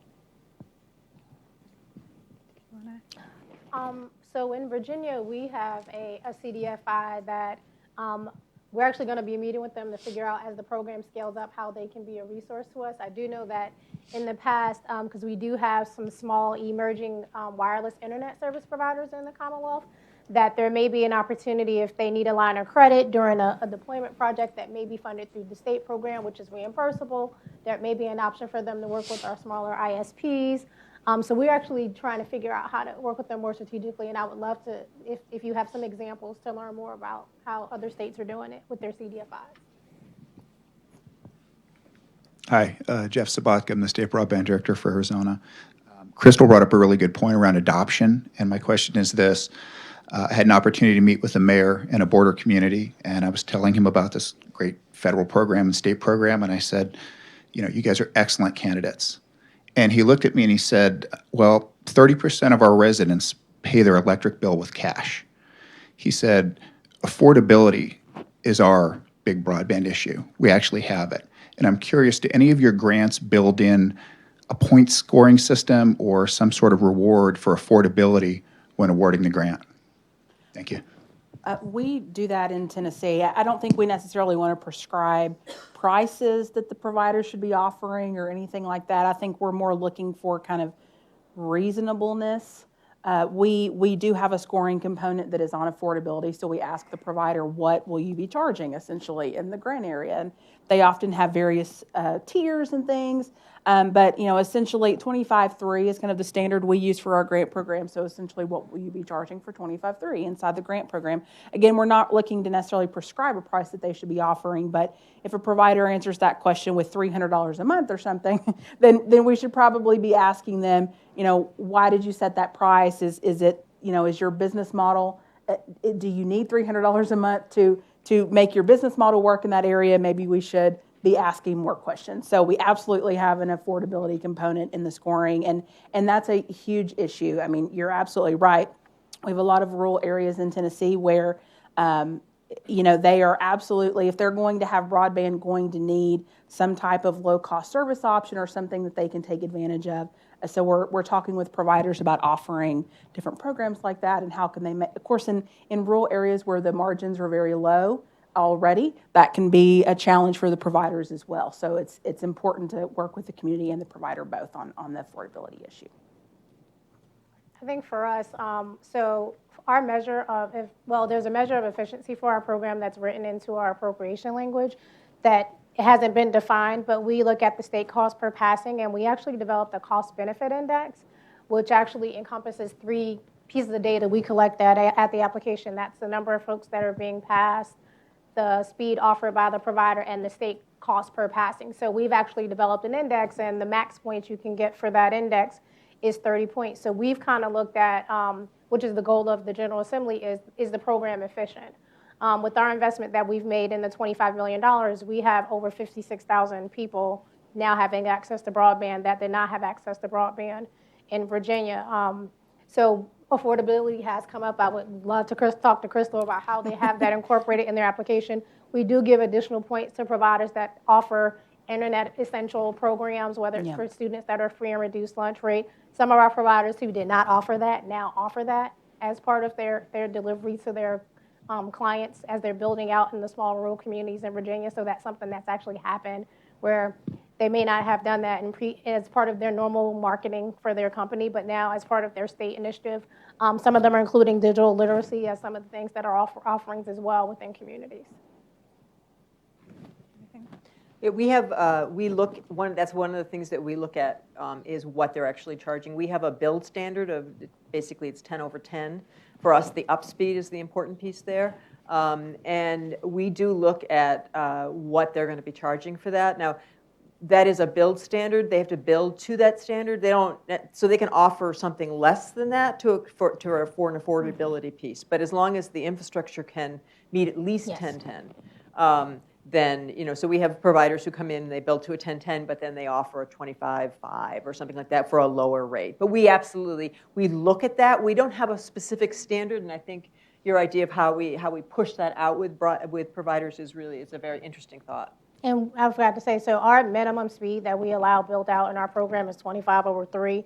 Most of our projects, we are technology neutral, so we have both wireless and fiber projects, and we've gotten a great mix of it over the last few years of the program being funded projects, but our minimum speed we require is 25 over 3 for build out.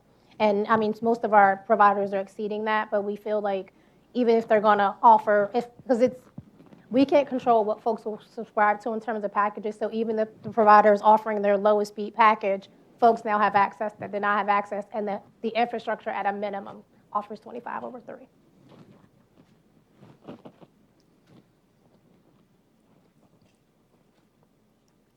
Hi, Angela Seifer, National Digital Inclusion Alliance.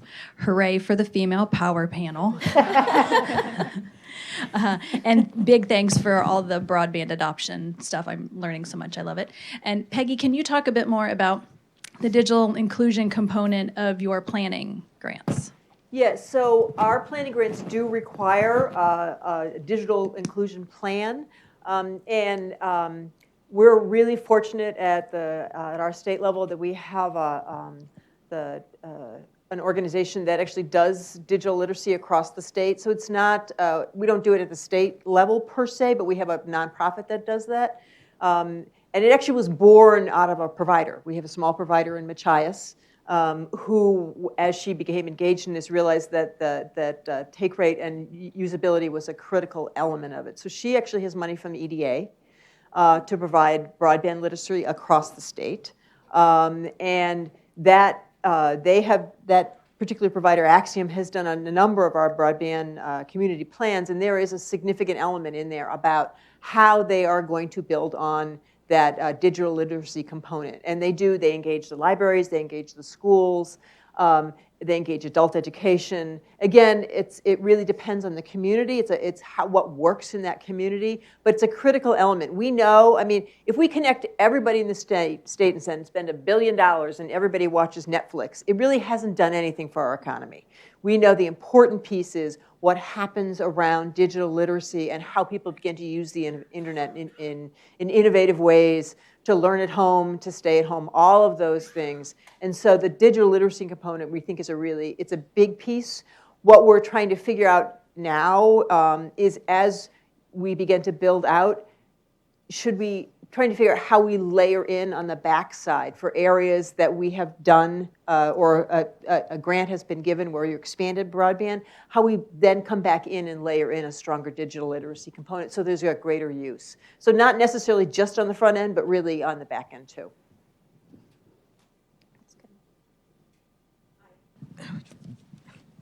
Hi, Susan Walters with the California Emerging Technology Fund.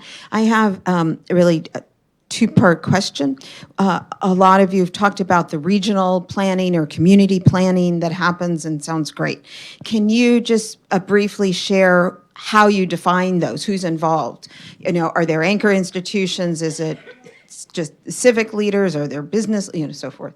And then on the grants for infrastructure, can you talk about the rules that have been established that would allow new entrants in the market to compete with incumbents also submitting applications?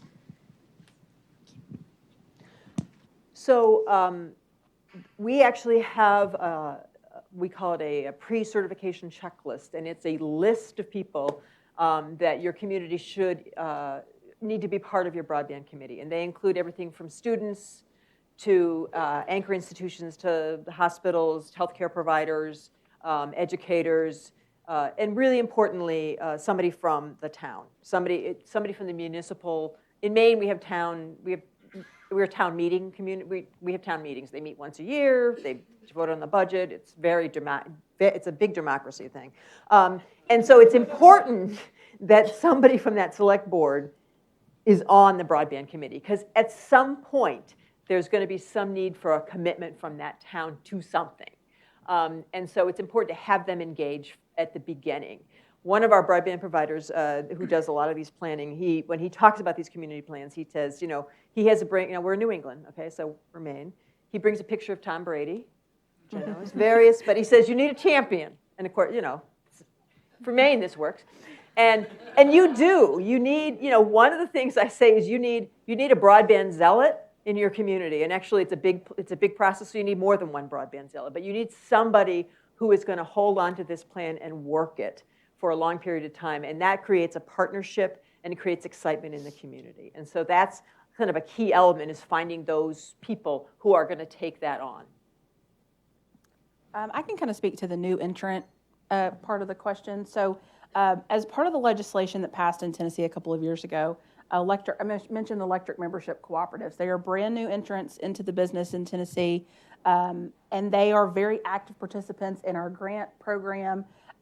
They have an area coverage provision, so they're required to have a plan to provide broadband to all of their members if they decide to get into the business. And so they're certainly seeking funding opportunities to make that happen. And our program is provider type neutral, it's technology neutral. So as long as that provider can put together a good quality application, it's certainly eligible for funding. And in fact, the first 22 grants that we have funded in the state, 7 of them have been to electric cooperatives. I think they're a really important component of this in Tennessee. They cover 70% of the state in terms of land area, and they're often in our most rural areas. So they were formed to bring electricity out to folks that didn't have access to it many decades ago. So I think they're in a similar role in doing that now with broadband. So they've been a really important partner in this process in Tennessee.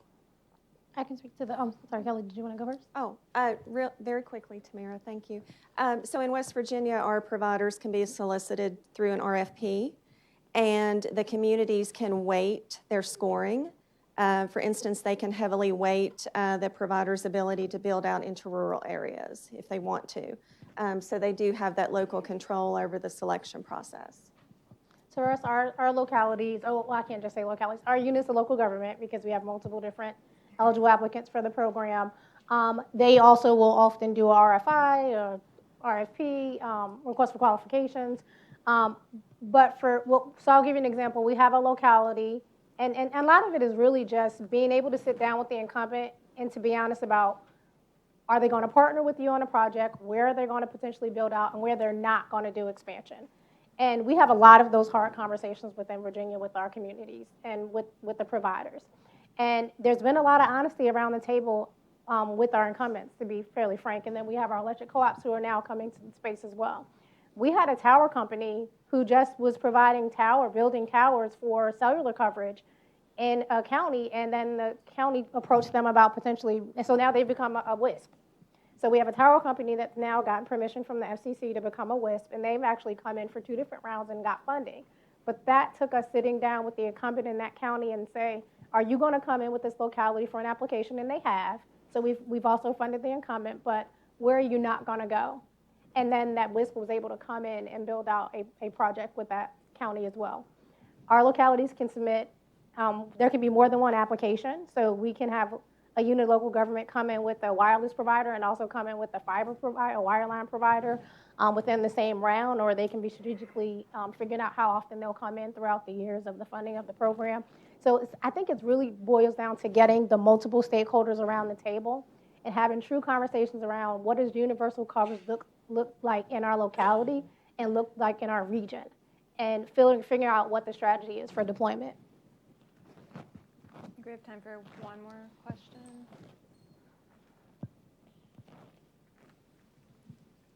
Thank you. I'm Bernadine Jocelyn with Blanton Foundation in Minnesota. I want to echo Angela's shout out for this fabulous female panel. You guys are awesome. So we've heard the term technology neutral from all of you, and in our state in Minnesota, there's some conversation about how public investment should respond to satellites as a provider. One of our leaders of our economic development committees in the state legislature said that now that satellite is available, there's no need for any further public investment at all because it's been solved. Could you reflect in your state how this debate is rolling out and what impact and how are you responding to satellite providers in terms of public funding? You want to go first, Becky? Well, so I actually just had this question yesterday. So I would say, so the Starlink and others, they're a private company. They have their own trajectory on how they are going to expand. They have not come in and asked us for money. I don't expect them to. And I think that they will be a competitive option in rural areas. But there is a long-term scale to those projects. So they're supposed to be ready by 2024 or 2027. We want our build out a little faster than that. I don't think we're going to wait around anymore. I mean, I hope we're not going to wait around anymore for someone else to take care of our problem, because it really it is a problem that our communities own and live with every single day. So I think that our communities are the ones that need to come up with a solution. And if they decide that satellite is part of their solution, that's fine. I'm not sure. We don't know yet what the speeds are going to be or what the cost is going to be. All of that stuff is still up in the air. In terms of the low orbit Earth satellite, I will say that the HughesNet and Visistat, they're not going to be eligible for one of our build grants. They're not going to ever get to 10 with the latency issues that they have. They're just not. Also again, their service, they seem to be serving rural Maine as they can now without any help from us. In Tennessee, if you can provide the minimum speed for the grant, no matter what type of provider you are, you're eligible for the funding. But we do score on speed and scalability of the technology. So we're really looking for long-term solutions for the communities. One, we want to make sure that if the state is investing funds to build out an area, that we don't have to come back in 5 or 10 years and upgrade it. We want to make sure that it's scalable to the future. And so we have a pretty significant scoring component that is, what type of technology are you using, what kind of speeds can it provide to the community, and what can it be scalable to in the future. So in Virginia, so let's put it this way, I haven't had a satellite company challenge a project, and I'm pretty sure we have now overbuilt some satellite coverage within Virginia, just because of the speeds not meeting the definition of broadband in Virginia. And then we also allow overlap, but I don't think we've had any issues with the satellite providers. And we also, if you are funded, I mean, anyone can come in for an application. Again, I think we have the singing on the same song page here around the existing satellite coverage. But also, we require a speed test. So even once you deploy a project within the Commonwealth, we require you to collect data on subscribers for 6 months and a year out, and then also do a speed test. So we want to know that the speeds you said you were going to deploy with our funding actually are being provided. And if it's a wireline project, we want you to figure out how you're going to provide that data if it's a wireless project. So we're, again, technology neutral. We haven't been approached by anyone from a satellite industry about potentially coming in for a project. But for existing satellite providers, they have not come in and challenged any projects. They often appear on the data set as an income, because we do say who are your providers within your region or locality. It comes up. But we haven't had any conversations with them at all. Great. Well, thank you to our panel, and we'll just take a quick break as we switch out the next panel. Yes. Thank you. Thank you.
All righty, everyone.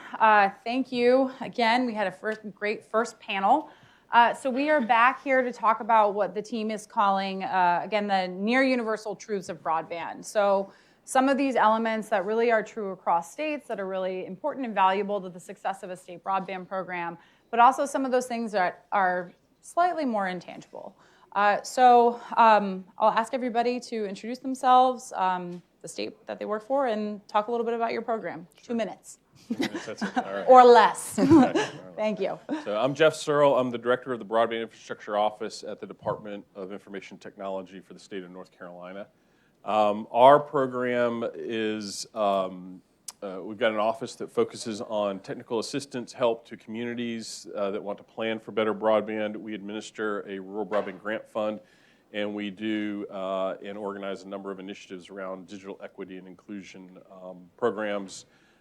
We have a small team of about 10 folks, and those 10 also include our FirstNet folks. The states are familiar with that. We've kind of evolved that FirstNet program into a First Tech program because we want to look at emerging technologies for public safety and emergency response personnel. And so a lot of our work has been initially started before we had the Rural Broadband Grant Program on planning with communities using our technical assistance team. And so I can get into more of how that all works later. My name is Jaron McCullum. I am the State Broadband Director for the state of Wisconsin. I work within the Wisconsin the Wisconsin Broadband Office at the Public Service Commission of Wisconsin. And really our office's mission focuses around advancing broadband technologies across the state with a focus and emphasis on availability, affordability, and adoption. We do so by working with a range of stakeholders across the state. And we administer a few key programs, notably one that will probably get talked about quite a bit today is our Broadband Expansion Grant Program. We also administer 2 community certification programs called Broadband Forward and Telecommuter Forward. We also administer a telemedicine grant program. And finally, we do a lot of mapping work. So we administer the state broadband map, the Wisconsin broadband map, we like to call it, and we have other mapping capabilities and other mapping tools that we administer as well. Thank you. First, thank you to, of course, Pew for holding this discussion today. My name is Stephanie Tom. I am the Deputy Director for Broadband and Digital Literacy within the state of California. I, of course, work with the Department of Technology, and one of our key roles is to run the California Broadband Council. The California Broadband Council is a now 12-member council with 2 legislative representatives, and I can talk more about that in our discussions. The office has 1.5 staff. 1 is myself, and I like to say that because of the staff that Jeff talks about that he has. But we, of course, focus on the interagency efforts and collaboration across the state, making sure that we work closely with the CPUC and CETF, our Public Utilities Commission, and the California Emerging Technology Fund, and I'll talk more about that soon. Hello, my name is Teresa Ferguson. I'm with the Colorado Broadband Office. My title is Director of Federal Broadband Engagement. I want to thank you, Catherine, for having us here, and Pew for hosting us. The Colorado Broadband Office sits within the Office of Information Technology, and we work across agencies that have broadband in their portfolios, and there are a number of them in the state of Colorado. We also are small but mighty. We have 6 members of our staff, 1 that focuses on GIS and project management to help us work with our stakeholders across the state. We also were heavily involved in FirstNet, and we are transitioning that position into looking at future technologies. My job, as given to me by my executive director, was to identify the federal programs, the federal broadband programs, and go out and find Colorado's unfair share, or secure Colorado's unfair share of federal funding. So we have a number of programs that we'll talk a little bit more about later that are in different agencies within our state, and the Broadband Office's responsibility is to set strategy in the state and work across those agencies in a holistic way so that we really use those limited resources available for broadband in a very effective way. Okay, so jumping into it, Stephanie, we'll start with you. You just noted the many state agencies and stakeholders that engage in your statewide broadband deployment and digital inclusion work. Can you talk about what the coordination actually looks like at the state level? Sure. So as I was mentioning earlier, one of the key roles for my Office of Broadband and Digital Literacy is to run the California Broadband Council. The California Broadband Council was created in 2010, originally with 9 members and again 2 legislative representatives. Just as recently as last year, because of AB 488, the council was augmented and extended to include additional representatives for the first time in about 10 years. That, of course, ensures that we have the right representation from the right state agencies, including the California Department of Food and Agriculture, also including the state libraries, and of course including the governor's tribal advisor. The tribal advisor who is critical because of the 109 federally recognized tribes that are in the state of California. So in addition to leading the collaboration, the communication, which is a critical part, and of course the coordination of the state agencies, we also work with key community stakeholders. As recently as January 31st, Friday of this year, we did have our first listening session for 2020. The listening session was critical to the state of California because we looked to seek feedback and have that communication, to hear from the stakeholders in some key areas. Those stakeholders, of course, being the regional consortia, who represent 17 regions that cross the cities and counties of the state of California, as well as community-based organizations who are dedicated to digital literacy and digital inclusion efforts. That also included telecommunication and high-tech vendors to make sure that we understood what their planning will look like and how that will help support closing the digital divide in California. So we've had these discussions, which are very critical to our state because, of course, we are a state home to 40 million people across very vast geographies and topographies, and it is critical that, of course, we have effective engagement across all stakeholders between the state and the public sectors. So building on that, California is one of relatively few states who has a digital literacy and broadband adoption program statewide. Can you talk a little bit more about why California is prioritizing those efforts and what they actually look like? Absolutely. So California is incredibly proud to be one of the first states that recognizes how important broadband adoption and digital skills and literacy is to, of course, as we heard a little bit earlier, to the investment that we have in broadband access. As early as 1996, the Telecommunication Act has recognized this importance. And then, of course, as recently as a couple years ago, the state has dedicated specific funds to broadband adoption through the California Public Utilities Commission's fund, which is the California Advanced Services Fund. So having dedicated funds to broadband adoption makes the statement how critical this is to the state. It also makes the statement in the local governments and the community-based organizations that we are here to support you. And through that funding and through that statement, we want to make sure there's clear action and deliverables in this area. Thank you. Teresa, Stephanie just talked about coordinating the council. Can you talk a little bit about what it's like to coordinate across multiple state agencies while administering grant programs, plural? Well, we do. So just to set the table just a little bit, Colorado is very unique. We're a local control state, and so our broadband program came up in a very organic way. In 2009, we actually received funding from the ERA funding that funded our broadband mapping component, and that was housed within OIT, with our GIS department. So that's when broadband sort of began within the state's vision, and that was our journey. Our journey began from that point. But then in 2013, the Department of Local Affairs determined that they would use $20 million that came from severance tax on minerals and oil to offer competitive grants for middle mile fiber deployment throughout the state of Colorado for regional governments, regional councils of governments, for their strategic planning and infrastructure build. So out of that infrastructure planning and infrastructure build program that started in that 2013 period, The entire state, through our regions, developed local and regional broadband plans that the communities built from the ground up.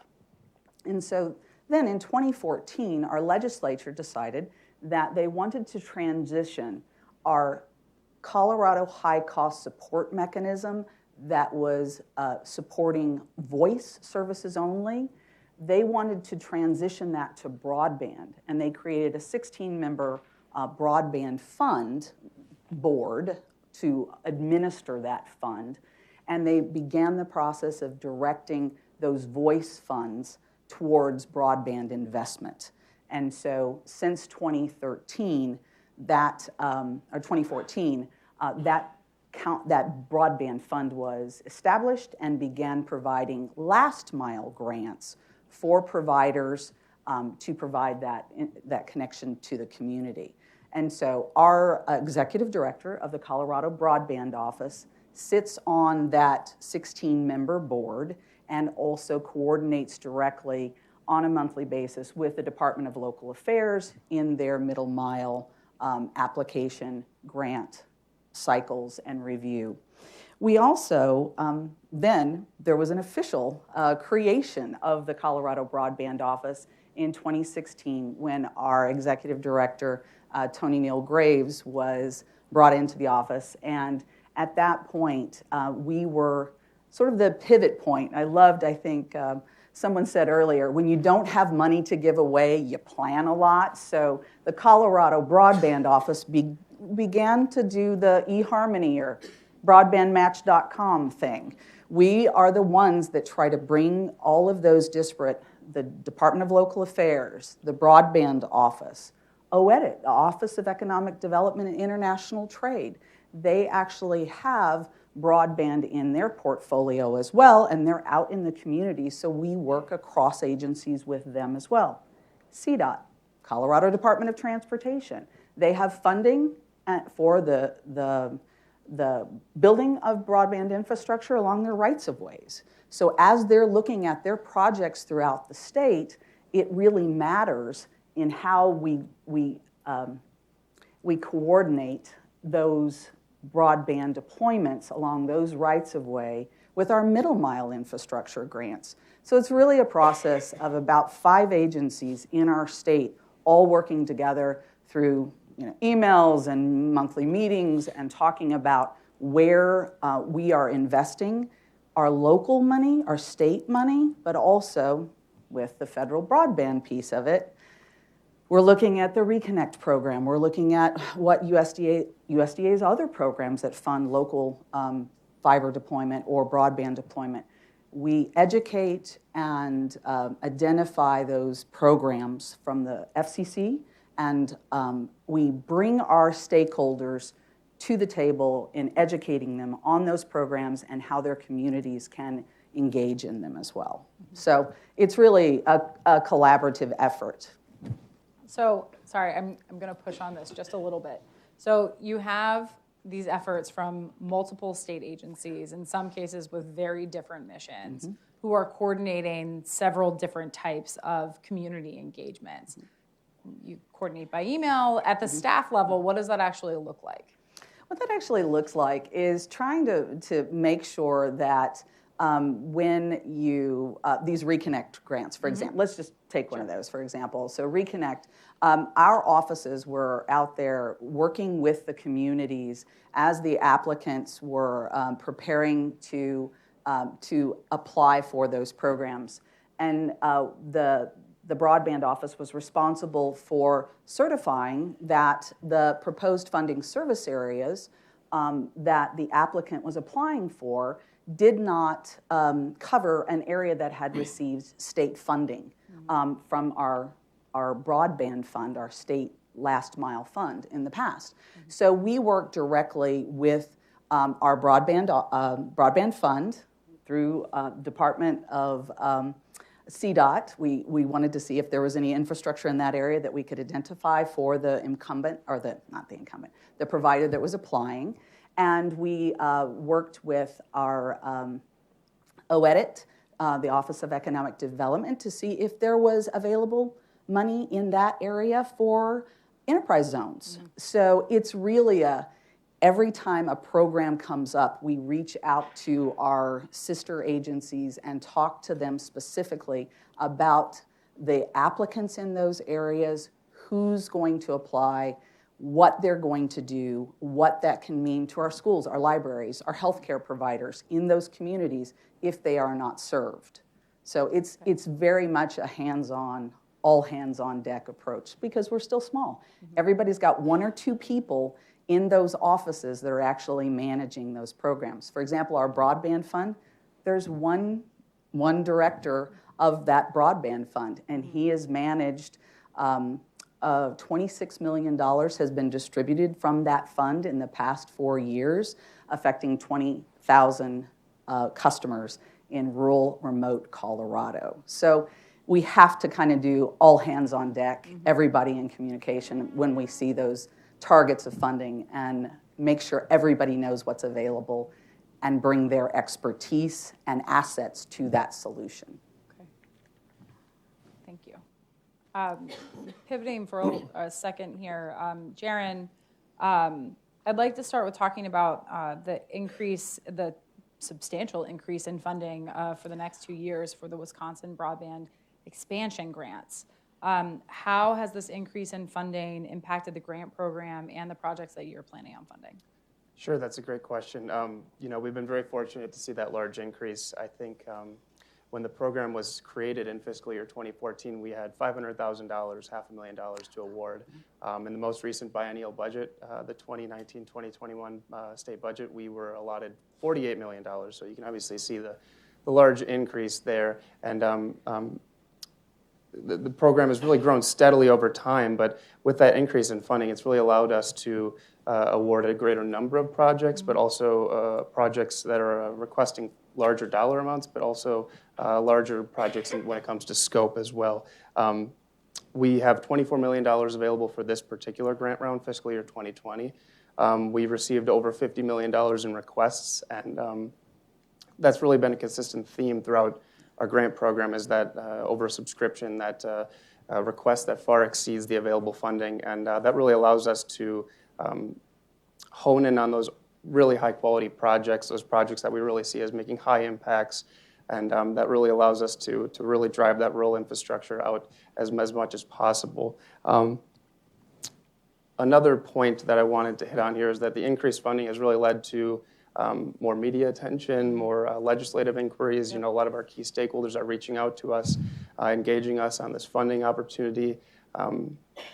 That's really been a kind of a large impact that we've seen. Also, we've had increased resources for the office. We've hired a new person to kind of deal with the reimbursement end of things. We've procedurally, administratively, we've needed a couple extra hands on deck to deal with that extra funding, but that's all great news, and we're very happy to see that extra funding, and I think it really is a commitment to our governor's commitment to driving that infrastructure out into the unserved areas of the state.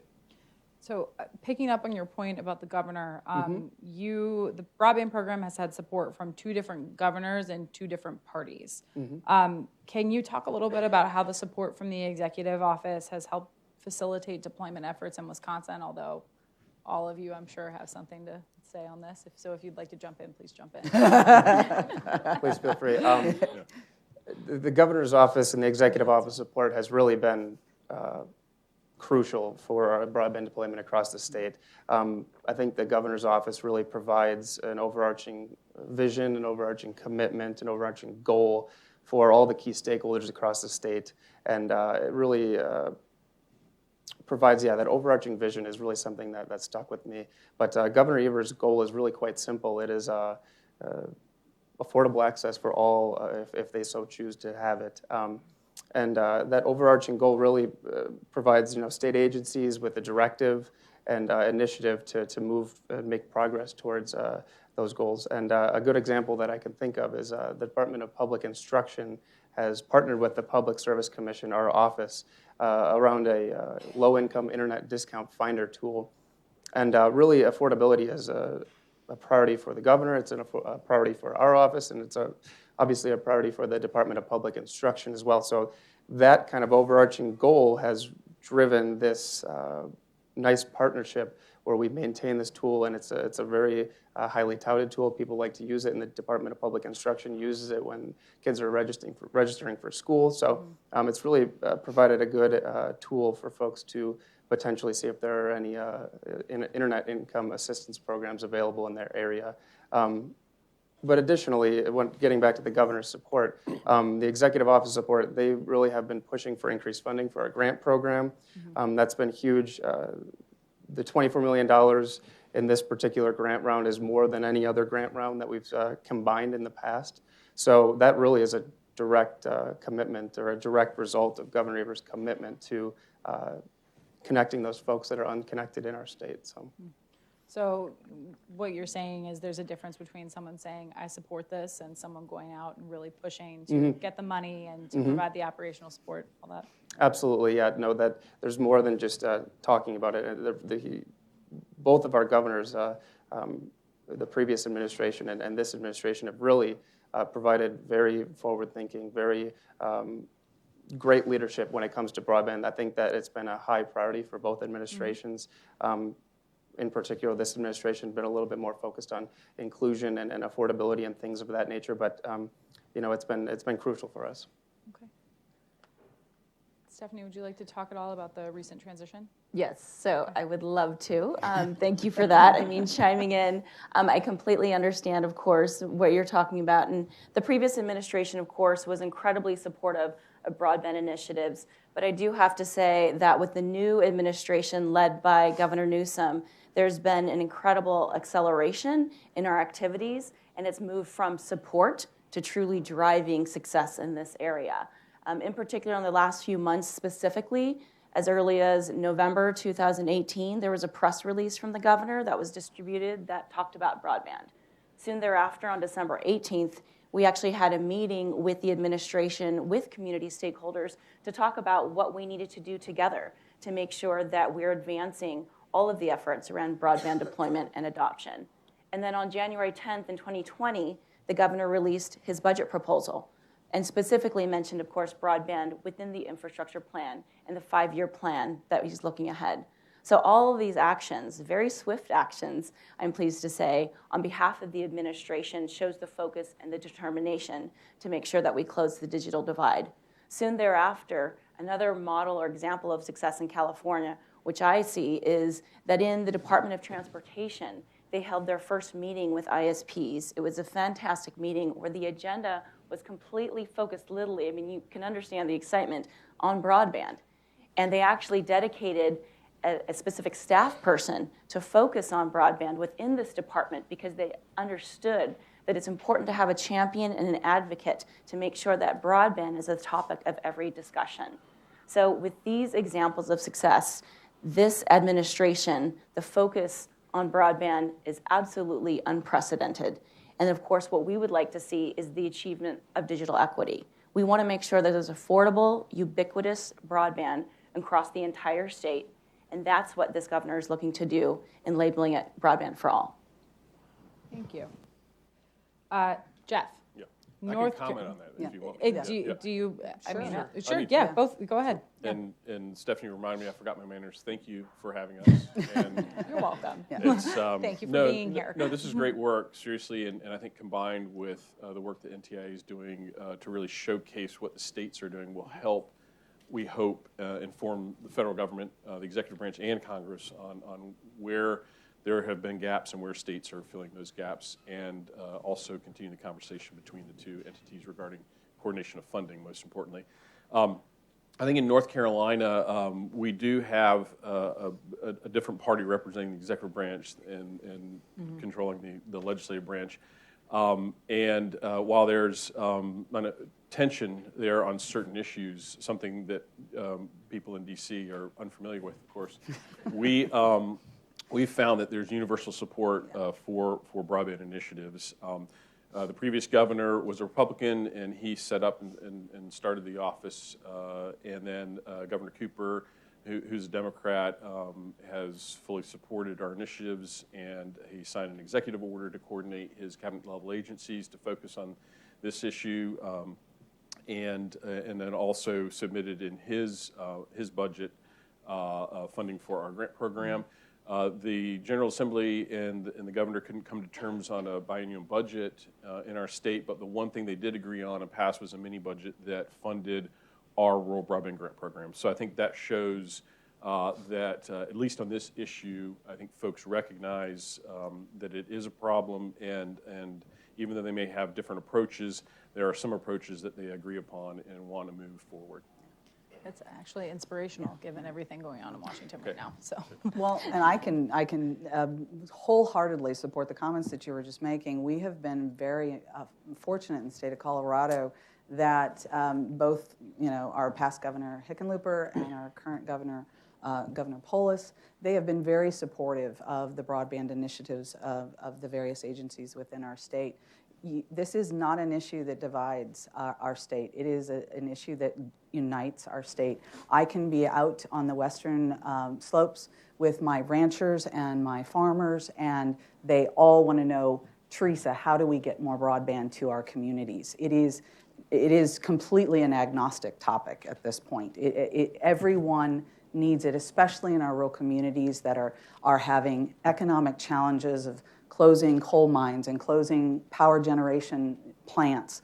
They are looking at opportunities like this, and we can give wins to our governors on this in that one of our broadband initiatives that was funded through the middle mile and last mile actually took 100 coal miners that were put out of work and put them into work in the fiber industry and deploying broadband in Southwest Colorado. So 100 members of that community didn't have to move away. They got to stay in the part of Colorado that they loved. So it's broadband is a really feel-good, bring everybody together, just get it done. And it is very much a grassroots support that has been embraced by our previous administration and this administration. Little report plug here. That story will be is actually in the report that will be out later this month, so you can read all about the coal miners that are now laying fiber in Colorado. So Jeff, you're being very humble about the work that your team is doing, and I think the coalition building and support that you've built within the state legislature over time, and I think that that's evidenced by the many components to your program that include state-level planning, regional technical assistance, your national leading work on the homework gap, and now a grant program. So can you talk a little bit about how those elements have built on one another over time? Well, when you're intelligent and charming like myself, humility is hard to find. No, I was getting ready. Yeah, I was getting ready to do it. Yeah, you know me better than that. No, we, I don't know how exactly this all came about. It's evolved in certain respects based on what we saw as a need that was out there. When I first came on board 5 years ago, we sat down with a team that had been talking about this issue and had been working on it in North Carolina for a number of years. I mean, we've had some form of state broadband office in the state for over 20 years. And the folks that were there and that we were talking about, we tried to look at what were we facing. And so the first thought was, well, we need a plan. We need to figure out where we're going to go with this and build some objectives. So we did that. And from there, based on our conversations with local communities and with state leaders, we tried to tackle these issues. For example, when we were writing the state broadband plan, we surveyed 3,500 local leaders. And their number one concern coming back to us about broadband connectivity in their communities was the homer gap. And so we thought, okay, well, we have to address that. And so we included a chapter in our state broadband plan about the homer gap. We also thought that, well, the homer gap is just a piece of the adoption problem overall. So we thought it's not just an availability issue, there's an adoption issue. So we broke the plan into two parts. And so I think that, as we've kind of gone through, over time, over this last 5 years, we've seen where we've gone to communities and said, okay, you need a plan. And they're like, but we don't know how to plan. This is a complicated issue. The provider doesn't want to come to this area of the county or community. How do we do that? So we developed our community planning playbook. We have, fortunately, in our state, I have a technical assistance team for people. They have decades and decades of experience in the industry working for large telecommunications companies. So they know what all the little green boxes and all the wires and the poles mean. I don't, so I rely on them to work on those with communities. And we found that the communities love that. They embrace that. We want to know what the different technologies are out there, and how to take advantage of them and what may support their communities and help their communities. And so then we found out that with all the planning in the world, it's terrific. And sometimes you can get the providers to the table and have an intelligent conversation, informed conversation about them, and you get some response and there's some build out. But without money, we found that we were kind of hitting that brick wall every time. So we continue to advocate for a grant program, which we actually recommended in our plan in 2016. And then last year, the General Assembly did pass, and the governor signed legislation that funded a rural broadband grant program at $10 million. I mentioned that it was reauthorized this year at $15 million for 2 years, so a $30 million program. We're in round 2.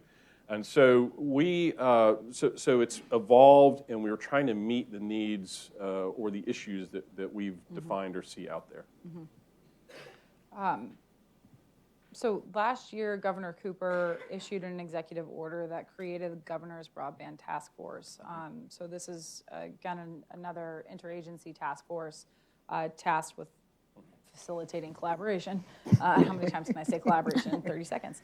Can you talk about what that looks like and kind of what's working and what some of the challenges have been? So remember that Super Bowl commercial where those cowboys were trying to herd the cats? Yeah, I love that commercial.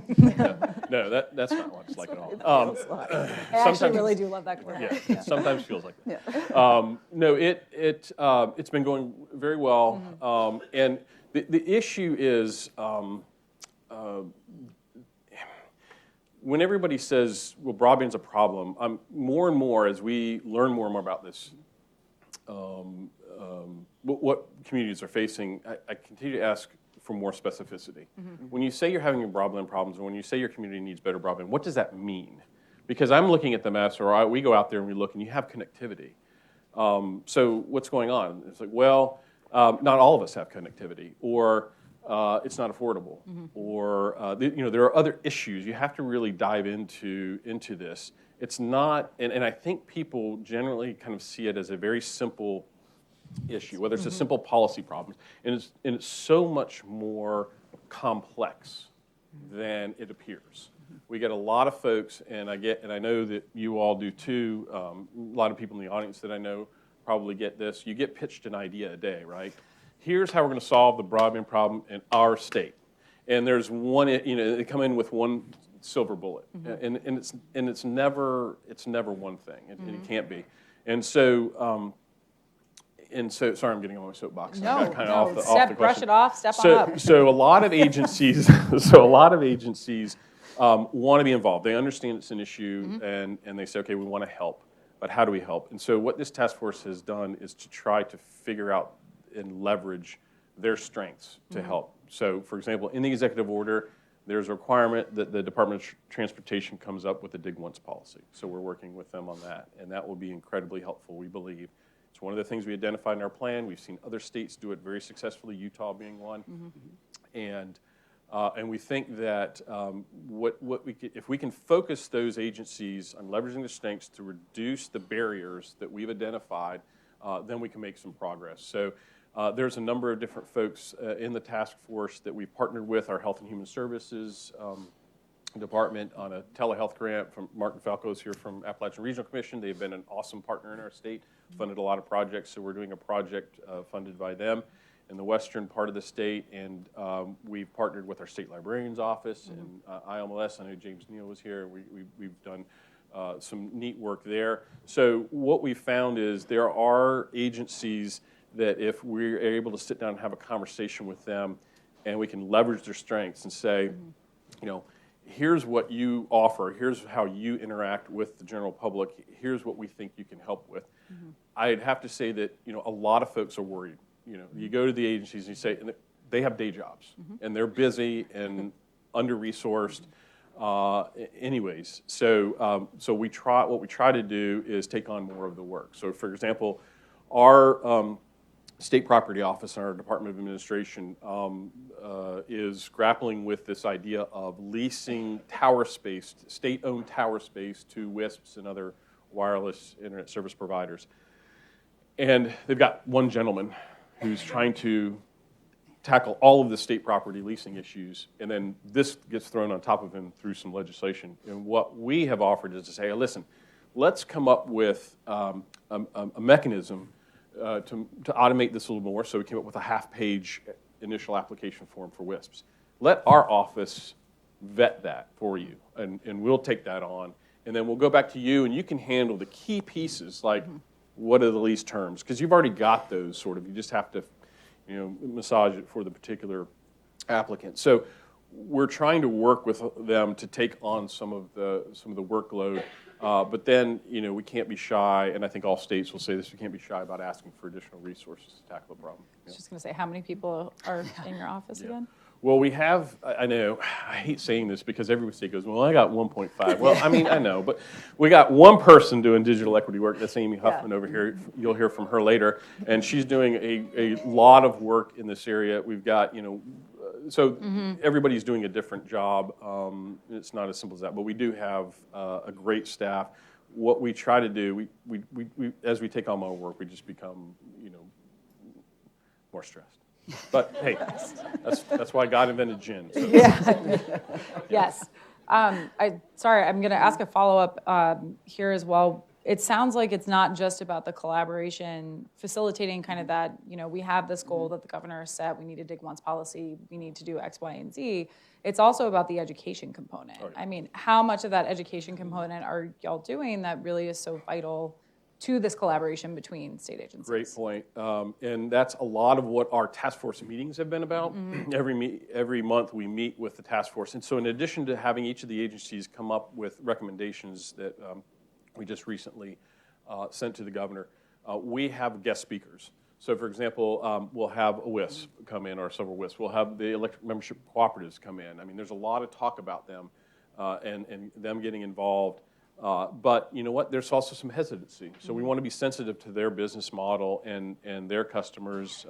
And so we've had them come in and explain, why are you all not diving into this? We hit this problem. So we're having we'll have an ag-focused one. So how does technology and broadband connectivity affect our agricultural community?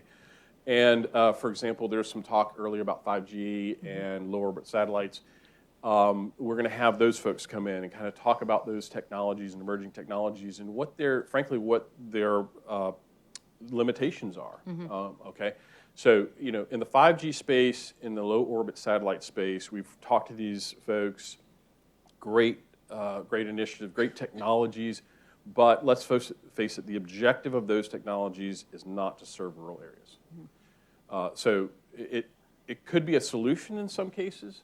But they're not going to go out and say we're going to spend billions of dollars putting lower satellites in the sky so that folks in rural counties can have connectivity. It's just not. They're not going to make money that way. And so we need to be honest about what those approaches are, and educating those task force members is critically important. And once they learn more, we're finding that they're more engaged and they think, okay, and they can think more creatively. Okay. Thank you. I mean, for us, what we have been doing is we will do road shows with our sister organizations like the Office of Economic Development and International Trade. They do, meetings around the state in their road shows, bringing together the water, the sewer, the broadband, the transportation, the agricultural community, and allowing them to ask questions and tell us what they need. We've, to reach out to our federal agencies, we have worked with USDA in their rollout of their Reconnect program, going down into Durango, Colorado, and educating on the Reconnect program, the state's middle mile program, the state's last mile program. It's really, feet on the street, out there in the communities, listening to what our communities need on any opportunity that's available, we'll have someone from one of our respective agencies out there in the community, meeting with them and listening to what they need, how things are working well, the things they like to see, like they're getting broadband to the home in many areas that were never, it was never available, and what they need more help with, like the question I get constantly, why is 25.3 good enough for us, Teresa? And so there's a lot of conversations that have to happen, and we have to be out there in the communities. People embedded in the communities are your best resources. We have found those local champions are the ones that are going to pick that ball up, and they are going to run it through hook or crook or bowling over people. They are going to get it across that finish line. So we really rely on that local input, that local feedback, and incorporating that, and because we modify our broadband programs as it evolves. We've been in this since 2005. So it's a matter of really listening to what your communities want and need, and leveraging that to make your programs better. So I'm going to pick up on this local placement piece here. Both Colorado and North Carolina have technical assistance and regional planning support located in regions throughout the state. So can you talk a little bit more about, if you have anything else to add, about the importance of having people actually located in unserved communities? Well, I'll jump in real quick because we had some new news too since we met with you. What we reported to you during our interviews is that the Department of Local Affairs does have regional broadband directors in the northwest and the southwest portion of Colorado. They have been embedded in the community. They are working for their local councils of governments to expand the middle mile infrastructures that were funded through our Department of Local Affairs middle mile grants that those areas received, but they also supplement the Department of Local Affairs middle mile applications in vetting those, in determining where new middle mile projects in those areas would benefit the community. So those two are the directors that we had discussed when we met with you. The Office of Economic Development recently announced that they have hired 3 location-neutral employees for the state of Colorado that are embedded in western Colorado, eastern Colorado, and southern Colorado. So we get together with those representatives, explain all the various middle mile, last mile, federal programs, all of those resources, at least where broadband is concerned. We empower them and give them information so that they weave that in to their conversations on economic development, because every conversation we have rotates to, well, can we do this, Teresa? Well, not if you don't have broadband. Can we do telemedicine? Well, not if you don't have broadband. So it's, I think I'm short shifting some of those conversations a bit, but you guys know. That's why you're here. There is no service without the broadband component of this. And I think that one of the things or the advantages that having someone on your staff embedded in the community offers is they get to know everybody in that community, the providers too. We have approximately 50 internet service providers in the state that serve residential customers, and I am going to guess that most folks, even state leaders, can name maybe 4 internet service providers in the state, right? We had 13 companies receive great grants this past, that's our name of our grant program, this past round, and 11 of those 13 were North Carolina-based businesses or cooperatives, one elected membership cooperative. We are convinced, and I know this is provocative to say, but we are convinced that the rural broadband accessibility problem is going to be solved by small companies and cooperatives. We've just seen they are the ones that are active, engaged. They are hungry for those territories. They're aggressive in their grant applications, and they're aggressive with their planning and in their work with the communities. The advantage of having someone in the community is, I think, best told in the story. Our technical assistance advisor, Keith Conover, who lives in the western North Carolina in the mountains, knows everything that's going on the ground and the counties he covers, as far as what the providers are doing, where they're going, who's trying to acquire whom. Western Carolina University in Cullowhee in Jackson County ran their own electric plant. So they generated their own electricity for their campus and had done that for a number of decades and decided that we don't want to be in this business anymore, so we're going to unload this plant and the infrastructure. And Keith, talking to some of the folks there, said, hey, that's interesting because you all have poles and you have power, and these are some of the key ingredients. You have access to the right-of-ways, you own the right-of-ways. These are some of the key elements of a broadband network. Why don't we see, well, we don't want to be in broadband business. Well, what if we found someone to come in and utilize those, and you were to offer them up, I don't know, maybe for free or for low cost, and they could string the fiber to the poles. And so this plan evolved over a couple of years, but it was a very creative solution to getting access to a rural community. They issued an RFP and received some responses from some internet service providers.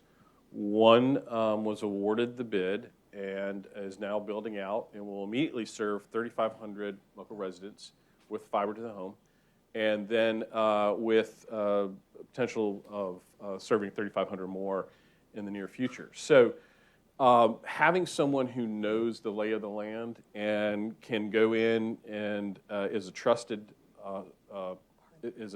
resource, knows his stuff, and can talk the talk and do the eHarmony matchmaking is key for us. We have a couple minutes left, and I'd like to save some time for Q&A. So do we have any questions in the audience? Yes, we've got one over here. Just throw your hands up aggressively so that way they can see you. Thank you. Hi, Michael Potter with Geeks Without Frontiers, and we work with governments on modular and model law solutions to accelerate broadband. And recently the Department of Transportation was obligated to start working on Dig Once policies. Unfortunately, we don't have a single mile yet from Department of Transportation. There's an estimate that we've left $165 billion on the table by not pursuing Dig Once policies in the United States. But what's unusual about that number, I think it's incredibly low. And in the case of Northern California with PG&E, if you wanted to put the electricity underground, it's estimated to be $250 billion. So the $165 billion federally seems like it's an impossible number. So this question's for Stephanie, which is, in the state of California, what are some of the difficulties and obstacles of trying to get Caltrans and trying to get some of the monopoly utilities and the PUC to all work together to try to make that $250 billion number not so intimidating? Sure. Thank you for that, lobbing me that question around transportation. Yeah, tell us. But point well taken. I mean, and that kind of lends to this conversation about, being responsible for such a large state and what are some of the complexities. And it really goes back to what Jeff was saying. How are we looking to remove those barriers? And that is one of the key goals that we have within the Department of Technology in the Office of Broadband and Digital Literacy. So what we've been doing actually over the last couple of years is really brokering those conversations between the Department of Transportation and the California Public Utilities Commission, which I do have some colleagues in the audience. Just coming to the table, having that conversation and talking about, what that planning looks like, talking about planning and the rights of way, talking about, looking towards the future, that we need to have the conversation because it's about mobility. And we need to be able to share information and data to make sure that we're moving in the right direction. And those are some of the things we're doing. I know I'm not covering it at a granular level because there are some confidential conversations that are going on, but I do appreciate the conversation because that is exactly why I brought up the example or a model of success or an example of success with the Department of Transportation. When I talk about that they had a meeting and a conversation at the table with ISPs, talking about broadband, specifically as the topic, identifying resources that will be specifically dedicated to broadband. That is a huge step to making sure that we are leveraging the funding that is available and actually maximizing and optimizing the current funding that we have in the state today.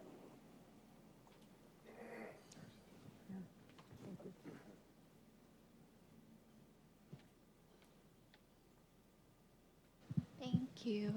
Hi, Amy Huffman from North Carolina. This question's for Jaren. You guys have a digital locator tool for our low-cost offers. I'm wondering how you built that tool, where you got the data, how you keep the data updated, et cetera. That's definitely an issue that we have. So a lot of the tool is actually in its current form is actually quite simple. It was a previous staffer who has left since, but he developed the tool kind of on his own initiative to, he had been working with the Department of Public Instruction quite a bit, and it was an avenue that they really saw that they needed some sort of improvement. But when it comes to the data, so the actual data that we're using is actually just normal 477 broadband deployment data from the FCC, and then also some of our own broadband data collection data, but that is still on a census block level. So really what the tool is actually doing, and not to get too into the technical weeds here, but it is, you type in an address and then it'll give you a latitude and longitude, and then really run a query on the database and return the records that are intersecting that data point. And we do our best to stay up to speed with what data program or low-income programs are available.